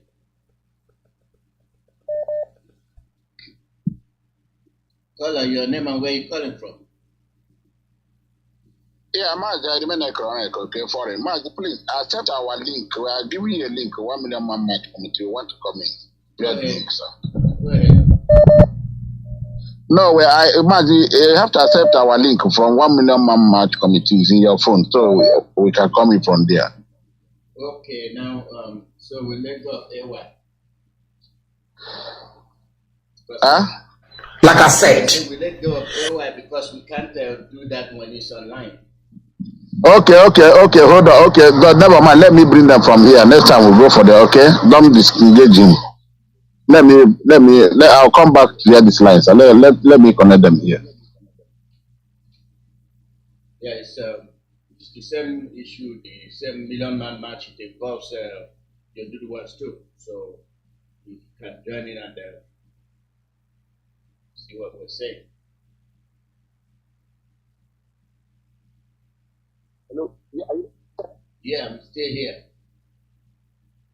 Good. Thank you. The line went off. I wasn't able to talk. Now, so listen. Very much like you said, my brother Mazi ALOZIE. We are focused on what we can do now to secure the lives of our people. Anybody telling you that one Nigeria cares about your life as a middle person, as a Biafran, as an individual, it's your life. It is pure life. They can condone. You will notice that Atiku has condoned and the Buhari has condoned. These are all empty statements. What you want to look at is what actions are following this statement. If they believe that your life is worth anything, hear me, if these people believe your life is worth anything, the first thing they will do is ensure that Southerners are able to protect themselves in their communities. So they can tell you, oh, we condone, and we're going to catch 82 kids. We're going to. So catch anybody who did the killing. You need the treatment. You need to be allowed to be equally. Your police to be funded to be able to, arrest these people, use guns to go after them as well and catch them. And also the judiciary has to prosecute them. To date, like I said, 35,000 Boko Haram have been pardoned. We've not seen the inside of the four walls of a court. So when people are talking about one Nigeria, you need to understand that the one Nigeria they're talking about is a falsehood. A falsehood that is not. Somebody just calling me from here. Let me just take this call. One second, please, by me, until the start of this question. Let me see the calling on. Hello, caller. Hello. You wanna? Hello. Hello, caller. You there? Hello. We can hear. Can you talk? Do you want to talk? Okay. I can't call you. Okay, connecting. But I'll carry on. If they do come in, I will. Hello. Yes. Hello, caller. Oh, thank you very much. What, brother? Oh, God. Okay, thank you so much, sir. Thank you. Thank you for that. I appreciate it. Oh, my goodness. Thank you. Okay, so we fixed it now. I realize what's happening. Thank you so much. So, good afternoon. I said, I do apologize. There was a problem with the sound, and sometimes they're walking away. So, people just wanted to make me aware. Thank you very much for that. Good afternoon and welcome. You're watching this video in discussion with Mazi ALOZIE on Ipob rapture from the US, the Ipob rapture radio US. What we're trying to do here is to come up with practical solutions among ourselves as to how we can free ourselves. And like I said, those people are telling you we condone. But Buhari is telling you we condone. All of them, they are telling you, even the government is telling you we condone. Now, the best way that they can make sure that they are serious about the safety and security of the people that have been killed is to make sure that those communities are secure. So, yes. Let me get this from okay. Go ahead. Go ahead, okay. Mazi ALOZIE, good afternoon from Europe here. Can you hear me? Yeah, go ahead, my listening. Okay, good afternoon from Europe here. Mazi, okay, for Nekoreke. Our cities in AY, we are proud of you, beloved. Good evening, equally. Continue to do the good work, continue to energize your people. The war, they have brought that war to our domains. We don't want to talk more. This is the 1 million man committee. It's unfortunate that our deputy European rep Mazi ALOZIE not feeling very well right now. He can't join us. I will hand the microphone straight to our European mobilization officer Mazi Mokwem to carry on. Mazi Mokwem from Italy. Can you hear me loud and clear? Good afternoon from here. Good afternoon. Good afternoon. Mazi ALOZIE always there.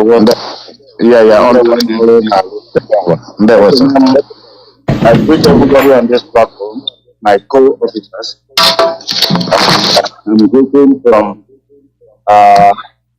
Italy, the Mazi ALOZIE. May the Almighty God always fortify everybody that is working assiduously to make sure Biafra is restored. Good afternoon, good morning, good evening, and good night, depending your zone. I said my name is Mazi Anthony Mokunye. I hail from Manikibu in Delta State.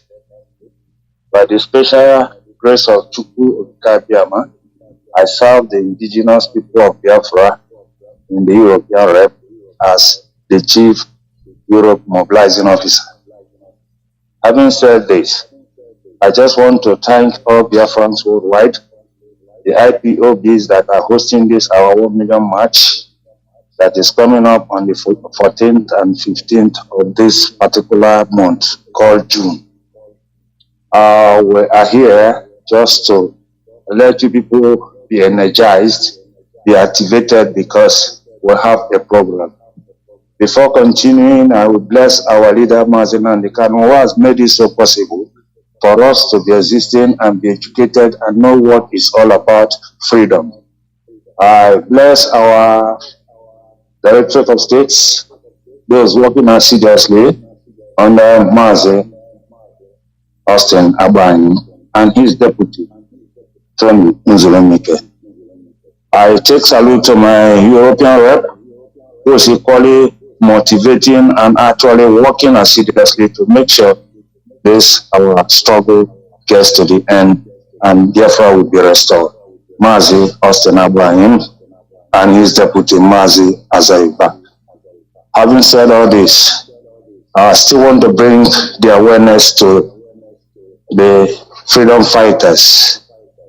The freedom fighters, those fighting for their independence, to liberate their people from all these shackles of iniquities that they are imposing onto us. Chukwu Kitabiama has made it that we that are very hardcore in this fight, that we must take it to the end, thereby asking the Odua friends, the Ambazonia friends, let them stand up and know that we all will be storming Brussels on the 14th and 15th, because we are tired of all this humiliation that we have been suffering for the past years. Though we have no machete, we don't have gun, but we took Okabiama that will give us the direction. We must surely come victorious, because we are fighting a just cause.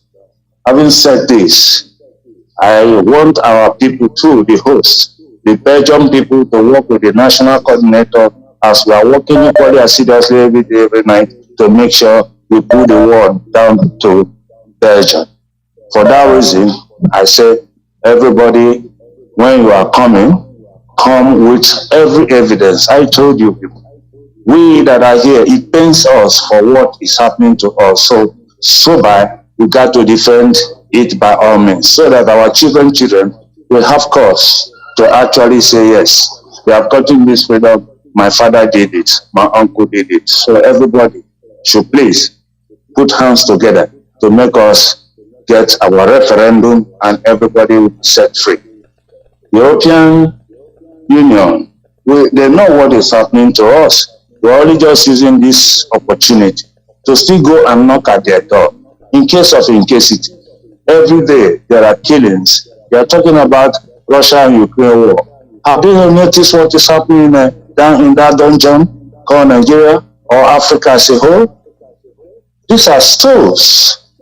How can we live with those who suck blood?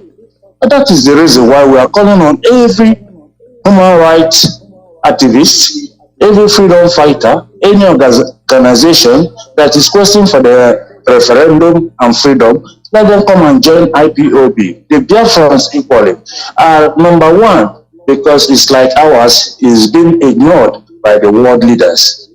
For that reason, they say, we are not begging, but we are indirectly saying we are coming for peace to get our nation built up. We are tired of all this nonsense. We are seeing every day bloodshed in that country. Reason, if you are the person, haven't done nothing, and people claim your life. For what? What have we done to deserve all this? Is it because we are blacks? I want to ask the European Union and the UK government and the US, is it because we are blacks? For this reason, we equally use this opportunity to say black emancipation. All blacks all over the world, including the whites that are freedom lovers, should join hands, stand up, and let it make it once and for all. Let us go to European Parliament and showcase our grief and our petition. So for this reason will come up every time on the air, to let you people remember that there is a cause we are fighting. What is that cause? Your freedom, your children's freedom, your children's freedom. If you do it, achieve it today, you will rest in peace wherever you are. Forget about other things you are doing. You think it will bring you golden name? No, it's only when you are a freedom fighter and you fight and liberate your country, your people, that your name will be molded on gold. It will be joined with those who have done it. So for that reason, please, everybody, IPOB family, wherever you are, the national coordinators, the coordinators, we thank you for the effort you people have been put in. Even at SAT last week, you people still came out and demonstrate. So we are urging that you people should coordinate all our families around the world, from America to Asia to Canada, Australia, or wherever they are. Prepare your ticket and come and answer a hero, a freedom fighter, and you'll be proud to do if you are present. Thank you very much. I would love to hand over this microphone to my colleagues here in the BC. Thank you very much and God bless you. All hail Biafra. Biafra will hail thee. Thank you. Biafra will hail thee. My able Europe mobilizing officer Mazi Tony Mokonye, well spoken to Biafrans. Good afternoon, our comrade Mazi ALOZIE, for your relentless effort in propagating the gospel of Biafran restoration. Keep it on. May great Chukwokike Biama guide and bless you. Good morning, good afternoon. From here, good afternoon. My name is Mazi Osuala. I'm here serving, living in Netherlands. I'm known as a former national coordinator of IPOB in Netherlands, and also a Biafran supporter of freedom. I'm sending my greeting to our great leader, Nnamdi Kanu, and all the officers of the Directorate of State from HOD, March Chike, Doziem, and all the principal officers working relentlessly for the restoration of our great nation, Biafra, wherever they are all over the world. My greeting goes to you all. Keep it on. Great God, Chukwokike Abiam, is on our side, and we shall be victorious. No matter whatever the enemies within and outside are doing, they can never stop the kingdom of God to be restored on earth, which is the great nation of Biafra. And they can never stop any self-determination people to get what they want, because it is our own right for self-determination. Because of this, as why we are commenting, reminding each and every one of us anywhere we are around the world, to prepare ourselves to partake in this unique and historic protest of 1 million march at Brussels that is coming less than 10 days from now. Today we make it 8 days before the commencement of this protest on 14th and 15th of June. Therefore, if you are a lovers of freedom or supporters of freedoms, maybe you are not a Biafran, or you are not Oduduwa, or you are not Ambazonia, but you are in support of Biafran freedom, you are in support of self-determination, please, you are welcome. Buy a ticket, come down and be in solidarity with Biafrans, with Oduduwa, with Ambazonia, to demonstrate before the European Parliament the marginalization the Western world are doing to us, using the Fulanis, herdsmen, and militias to be massacring black nations around the world, especially in Biafra, in Africa. This is the time we shall bring all this massacre to an end, this genocide to an end.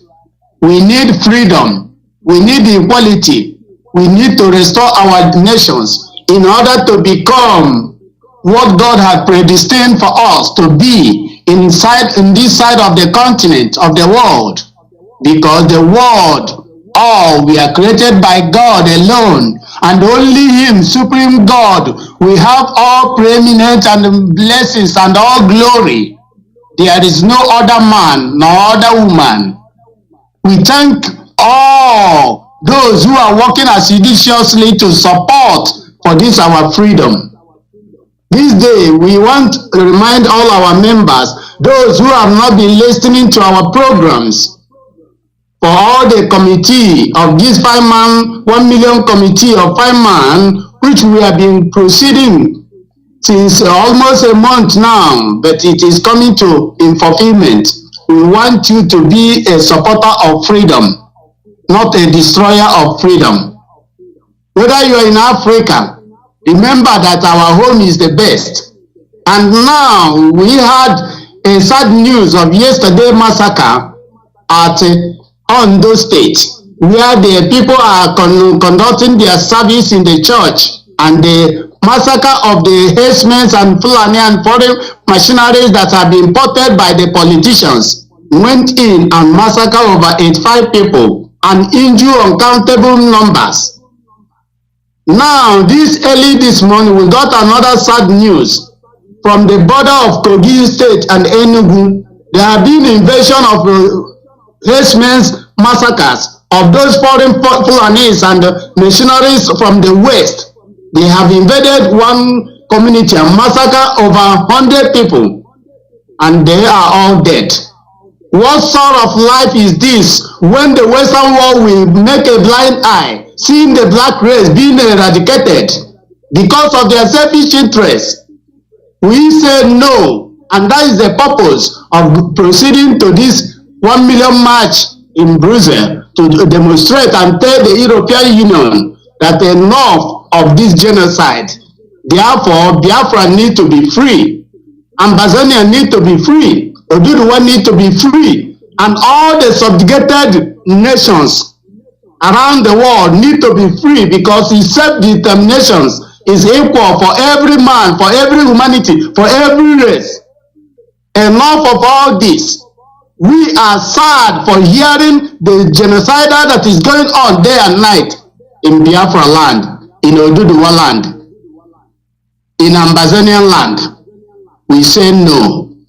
May Chukwu Okike Abiama guide and protect every members or every supporters of Biafra that will be descending to be in solidarity with us in Brussels on 14 and 15.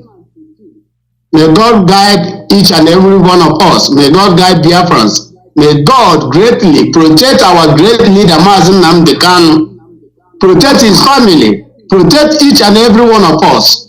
And protect all our presenters in all the respective platforms we have in IPOB, community radio, and all the platforms. May good God guide us until we see Biafra. All hail Biafra. Biafra will head you. Mazi Ndewo, let us speak and add our telephone number. Let us remember. Yes. Yeah, call your number, then the busy call will call his own before I take over, and from there it will finish. Okay.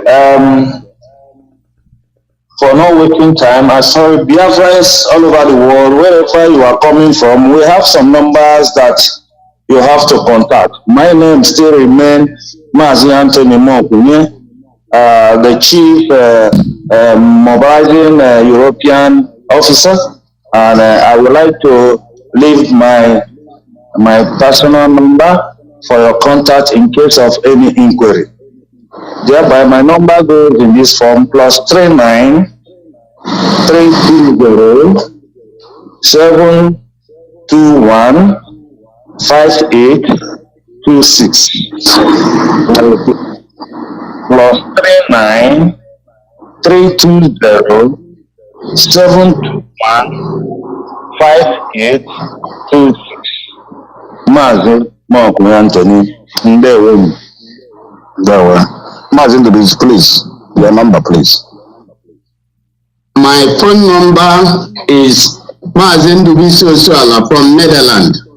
My phone number is +31 684 737 539. I repeat, +31 684 737 539. Oh, hey, Biafra. Biafra will hear it. Thank you from there. I remain okay for the network. Okay. Present here in Europe, here, Poland precisely. Our leader is Mazi ALOZIE, Kanu, and all his lieutenants doing the needful, working assiduously to make sure that Biafra is restored. And our Amazonian brothers, our thought, our condolence, our heart is with all of you. Of course, you know we are mourning together because there are Biafrans there equally. We'll continue to do the needful. And LY, citizen LY, thank you for making all this publication, making your time to be here every Mondays. Tomorrow, Amazonian deputy leader will be equally on this platform. And by grace of Elohim, this committee might come back again. We will continue to do the needful. We will continue to protest. We will continue to fight on until we got what we want.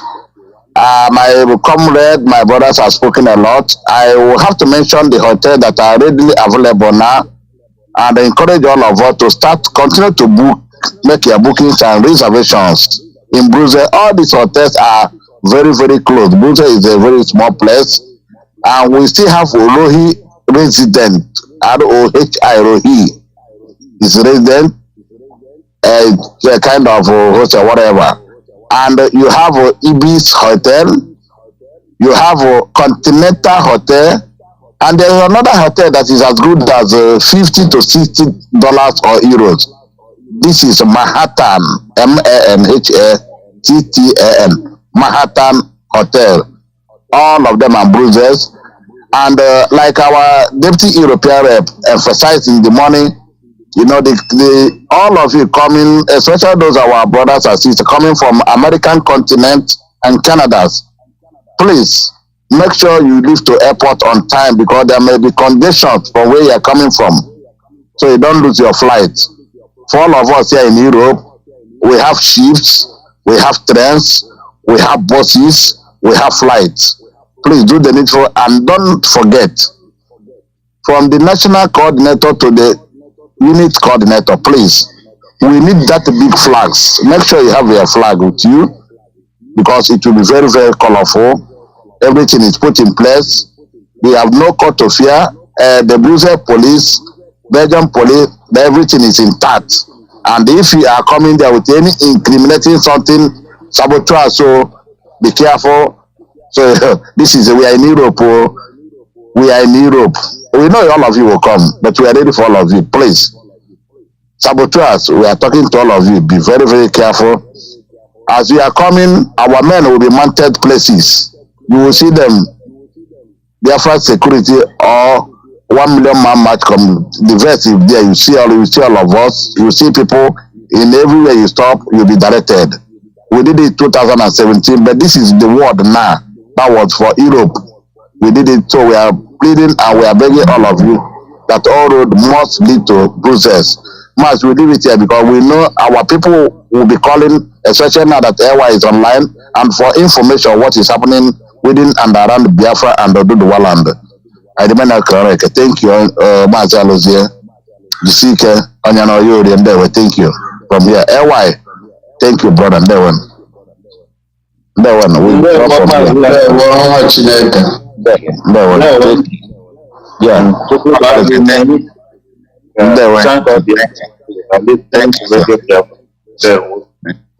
Yeah. Thank you.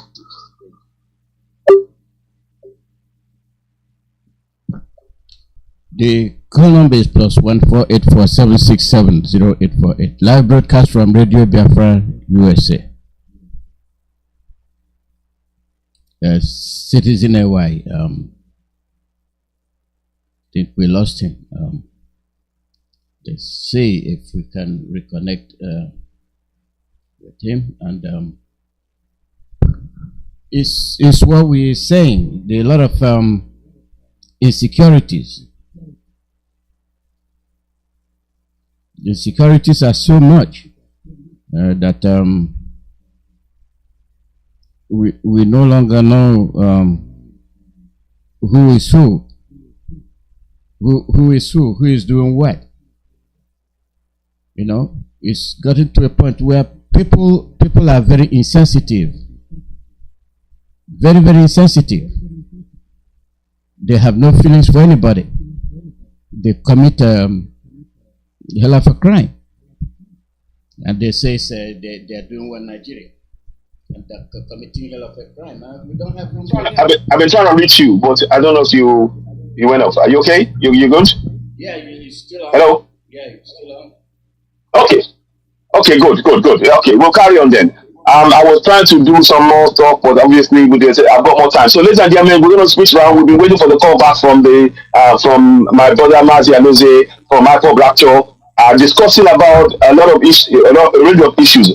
And let me take this opportunity to talk about the upcoming 14th and 15th of June protest in Brussels for the joint protest from among Biafrans and Tanzanians and Oduduwa and Middle Belters to come out at the EU office on the 14th or 15th of June, whereby we're asking people to come to Brussels and protest that we, the people, the indigenous people of that geographical location called Nigeria, we are going our own way. We are separating from construction Nigeria. So join us on that protest as well. So yeah, I just wanted to put that out there. Thank you very much. Go ahead. Yeah, thank you, Citizen AY. The call number is +1 484 767 0848. Yes. We've had all the programs and the topics that we expressed this morning, and yes, we expect people to have questions, and one of them just called, but the line went out. So I think yes, it did. Yeah. Okay. Yeah, I've been trying to reach you for a while, but it didn't sort of connect. So I thought I'll leave it until you came back. So I'm still live as well here, so we can talk about it a lot. Yeah. Now, yes. Okay. Now, okay. Is that a call? Citizen, you have go ahead. Yeah. Okay. Thank you. Right. from Chalegua, NY, our good work brother. Go ahead.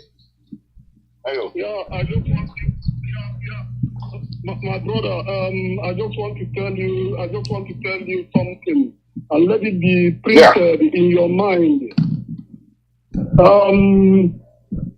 Biafrans and the Oduduwas, if we get united, believe me, these guys are cowards, and they are cowards with Biafra and the Oduduwa. Even if they assemble all the terrorists in the whole Sahel and come down to Nigeria, only Oduduwas and Biafrans will be able to finish them up. Believe me, in the name of God. And I tell you, Biafrans are ready to defend and die for Oduduwas. Just get it printed in your mind and know how to get your people prepared, because the war is almost at hand. Thank you very much. Bye. Thank you. I appreciate you, my brother. Yes, indeed. As you said, our unity is the goal. I have been saying it from day one, and I mentioned it at every opportunity. I'm on the platform during our discussions on Ipob in association with Zinewa, the platform where we speak truth power. I've always stated that our unity is sacrosanct. That is the only way. That is the route to our route to survival. If we believe that we are going to do this in isolation, we are killing ourselves. Middle Beltans, Biafrans, and Oduduwa will need to work together in unity. And it's very important that our people are aware of that. So, is that a call coming in? Hello? Yeah, the guys are cowards. I know them. So, okay. I'm not afraid of them. And we could do one Biafra, even if they can assemble anything, we shall be ready for them. Thank you. Bye. Yes, exactly. Thank you so much, my brother. I appreciate you. Yes, we'll be doing that. So, yeah, of course. like my brother said, it is very, very important that our unity we express it, and we should take steps. I take this opportunity to ask all of us now, on all platforms and on all at all levels, we need to explore and ensure that the already open lines of discussion is already open, and we discuss it, because right now the lives of our people, whatever disagreement we may have, whether or not, oh, this and that, the lives of our people are being taken at an alarming rate. Please, I want to ask everybody, please. I've just done something now. I'm going to show it on the screen briefly. People, you may not be able to see to your end, but I'm going to show it briefly on the screen, this end here. And it's to make people know that one of the things that we've been saying, and I'll reiterate it again, is that you have a right to life. You know, you have a right to life. Section 33. What I've done, as I'm talking to you now, my brother, I've translated that one into Yoruba, because we need our communities to know this. Because oftentimes, the government, our people are so frightened of our government that they don't question, or they do not understand that within those fraudulent laws, there are still things they can use to empower themselves to protect their lives. So this, for example, the Section 33, everybody has a right to life. I'm doing that in Yoruba. Let me just quickly translate that, and I'll say what it means. I want to move láti ìwé òfin rọ 1999. So we are translating from the fraudulent 1999 constitution. Ẹnì kọ̀ọ̀kan kò ní ètò láti sorry, ẹnì kọ̀ọ̀kan ló ní ètò láti wà láyé. Kò sí ohun tí ó burú nínú ìwàláyé rẹ̀, àfi bí ó bá ti ṣe ìdájọ́ ilé ẹjọ́ nípa ọ̀daràn ẹ̀ṣẹ̀ tí a ti rí pé ó jẹ̀bi ní Nàìjíríà. So basically, let me just translate that for those of you who might be following what we do now. It is just a loose translation of Section 33 of the 1999 Constitution. And it says here, every person has a right to life, and no one shall be deprived intentionally of his life, save in execution of a sentence of a court in respect of which he or she has been found guilty in Nigeria. Now, what is the essence of me stating this now? The essence of this is that if you are not in a court of law for any crime that you committed in Nigeria, and somebody is trying to take your life, what I'm trying to tell you in our community right now is that you have a right to defend that life. You have a right to defend your life and those of your community.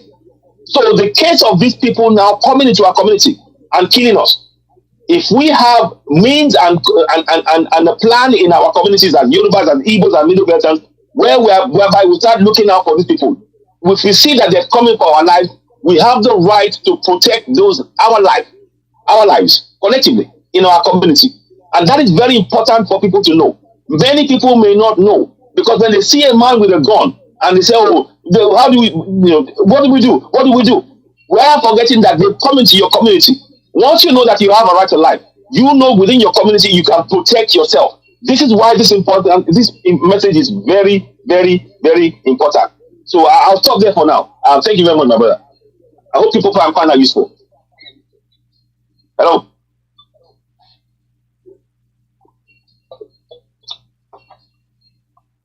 Somebody's calling, I think. Mazi, are you there? Yes, we are listening. The call here, are you done with your comments? Then we get this call. Yeah. Okay. Yeah. Call your name and where you calling from. Go ahead, yeah. Good afternoon. Our brother. Yes, my name is Mazi. So I want to let you know, you are aware that the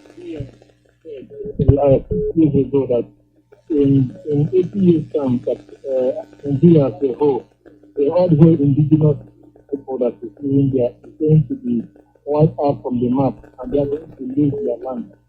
And this was your volume is low, Mazi. Yeah, very, very low. We can hardly hear you. Your volume is low.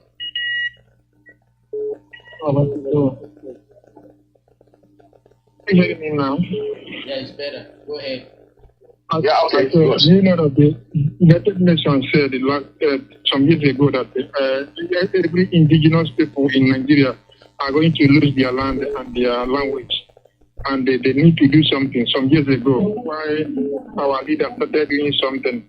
Are you aware, why? Because what I'm saying is the South African is only few percent of people that bring their struggle and they actualize it. Yeah. Because if we wait until everybody is coming to join together, maybe we will lose many things. I think this is the time. If we have only 50%, we need to start doing something in order to not to lose our language and our land and everything, our culture. That's the only thing I wanted to bring for you. All hail Biafra. Thank you. Thank you. All hail Biafra. All hail Biafra. Thank you. All hail Biafra. Absolutely. Look, everything has been said now. We have to leave no stone unturned. And at this point, this is why we are raising the alarm. When the killings are going on like this, I spoke to somebody today, this morning, and they said they were shocked that everything that's been happening in the northeast is now something that is happening in the southwest and increasingly in the southeast. And that is the problem, because these people have been, and if you go and look at the people who are being killed in the southeast, in the northeast and the northwest and all of them, they are middle belters. They are middle belters. And this has been going on for a long time. The war, there's been a silent war that the Fulani government and the Fulani have been perfecting against the indigenous people. And why we must raise that alarm now loud is for the people themselves in those communities to defend them. Because it is now clear that the plan of the government is to, what's the word of it now? I'm trying to find the right word now. Is to absolve themselves of any blame, to what they call it again, repentance, to accept the claim of repentance from the terrorists who are killing the indigenous people, and not only to accept them, to recruit them into our military. They now are going to the same communities and ruling over those communities and killing with impunity. So this is why our efforts right now is to make sure we raise the alarm for our communities to begin to know that there are steps that they can take themselves right now to halt, at least to slow down the rate at which the federal government, with its machinery of terrorists that they are paying with our own money, are taking over our land. So we can all play a part in this. But our communities on ground, we cannot leave them defenseless. We cannot leave them helpless. We have to leave them, give them some little light, things of light that they can use to rescue themselves and save their community. Because the survival of our indigenous communities is key to everything we're saying. The government is intent on wiping out indigenous people from our land. And we have to make sure that the people are aware of the steps they can take. They can only do that when they are working in unity, when they are aware that they can take steps to defend their life. They have a right to life as stated under Section 33. And that right to life they can defend by any means necessary. Well, the next step, of course, is to now encourage as many of the southern governors to enact the laws that will allow vigilante groups to be able to carry guns in our communities. Because right now, the people who are carrying guns are the terrorists. And the federal government is just saying they're condoning, they're not protecting. The government they're not lying about it. They're not protecting the indigenous people in any way, shape, or form. They're just saying, oh, we saw you that you got killed. But there's no compensation paid to the family. There is no way of the arms of stopping the continued destruction of the farmers' land or paying them compensation or arming of the people. So however way you look at this, it is up to you and me to collectively work together to raise the awareness in our communities. Our community are the areas that where our people must survive. It's essential, because you can see that the chief people have been displaced. 2 million displaced in their own land. They are now in IDP camps. They can't go back to their land. And if we start giving this kind of information where people can can organize themselves, coordinate, and defend their life and their land using even the frontline constitution as well, then we can begin to halt this progress of the annihilation that they try to carry out. I hope that gives some clarity to what was said earlier. Thank you very much.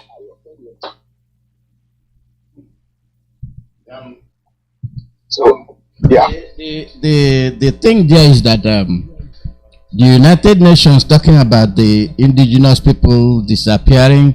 What are they doing about it? Practically nothing. They are responsible for it. They know what is going on because they did it to the Australian Aborigines. They did it to they did it to the cities. And look at Papua New Guinea of yesterday. The indigenous are being wiped away. If the United Nations is aware of it, why are they arming the Fulanis to do their dirty work for them? Yes. They act like they're sending you a message, but they are the ones orchestrating it. But it seems like people can't understand it. So that's it is true. I mean, you're right. Look, there is no point in us looking to the UN for to halt these killings because they are part of the process. Gutierrez came to Nigeria and said, "Oh, we have to be willing to live and work together with the terrorists who are killing us." Those are the words he said, in effect, by saying to us, we need to accept that the Fulanis who have been brought into the country, they are part of us. We have to, assimilate them. We have to work together, in harmony. What kind of harmony? The people who are carrying the guns and killing the indigenous people, and you are telling us to work with them. What should have been telling us that this should not be allowed? We should have been condemning the actions of the federal government in allowing non-indigenous people to come into our land, and the government are using the funds meant for our roads, our hospitals, our bridges, our schools to fund the terrorists killing us in our land. And that is the reality of what we face. That is why we know that we are on our own. And the earlier that the communities know, again, we reiterate, every community needs to take action now to make sure that those in your community, the churches and the mosques, if there is no safety and security, don't go. Don't go to those areas. What we need to do now is, once we limit the killings, we now begin to carry out the process of defending our lives.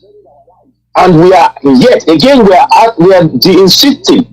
that the governors, that they not just talk about, oh, they will fish out, they will get the people out there, because the only way that can happen is when the people in the community are allowed to defend themselves. As we speak now, the people have been allowed the access to things that they can use to protect and defend their lives. That can be possible if each of the governors in the southwest and the southeast and middle belt, minus of course Governor Benue, who is on that, whereby they enact laws to allow vigilantes to be able to carry arms in their community to protect themselves. That is not happening right now.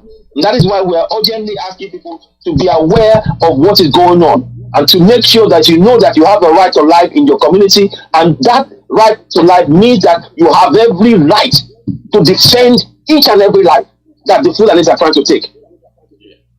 Thank you, Citizen LY. This is really where we'll be ending the broadcast of today, and which we discussed a lot.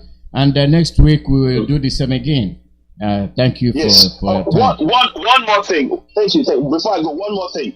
Please, on June 12th, there is a rally that's going on. Peaceful protests are going on in Trafalgar Square in London. So, Biafran brothers, we will all be there. Yoruba people, and the Oduduwa people, Middle Beltans, and everybody else. I believe that there will be. I'm sure the Amazonians will be there as well. So we will all be there. Let us come out. We need to continue to speak about our right to self-determination. We're going. It's not a question of now. It's not a question of if now. It's now when we will separate from continental Nigeria, because continental Nigeria is a slave car. I want to thank you all for taking the time to listen to myself and my brother Mazi ALOZIE about the big concerns that we have about the killings going on in our land. We must never relent. All hail Biafra, all hail Oduduwa. We must go for self-determination. Thank you very much. Thank you very much. Thank you. Bye for now. We'll talk later. Thank you. Bye. Bye-bye. This is where we'll be ending today's program. You've had it. For all those looking for ESN and IPOB, this is your savior. For all those that will play cabal and not face the issue, your lives are in danger. Your lives are in danger. The more you, the earlier you wake up, the better off you will be. I gave you the foundation of your division. For all those that are carrying it out here in the US, you are going to fail. Your cabalism, which your loyalty is to the people that are enslaving us, will fail, and is going to fail woefully. And it's a promise. It is a promise. Enough is enough. This is where we'll be ending today's broadcast. We'll be on the air again tomorrow. Our Ambazonia man will be here tomorrow. So stay tuned. He'll be here tomorrow. Couple will be with me on the air. And on Wednesday, the Ndengwa will be here. So our program is packed. So just enjoy Radio Biafra. We're here to inform you. That is our job. Thanks. And have a nice day.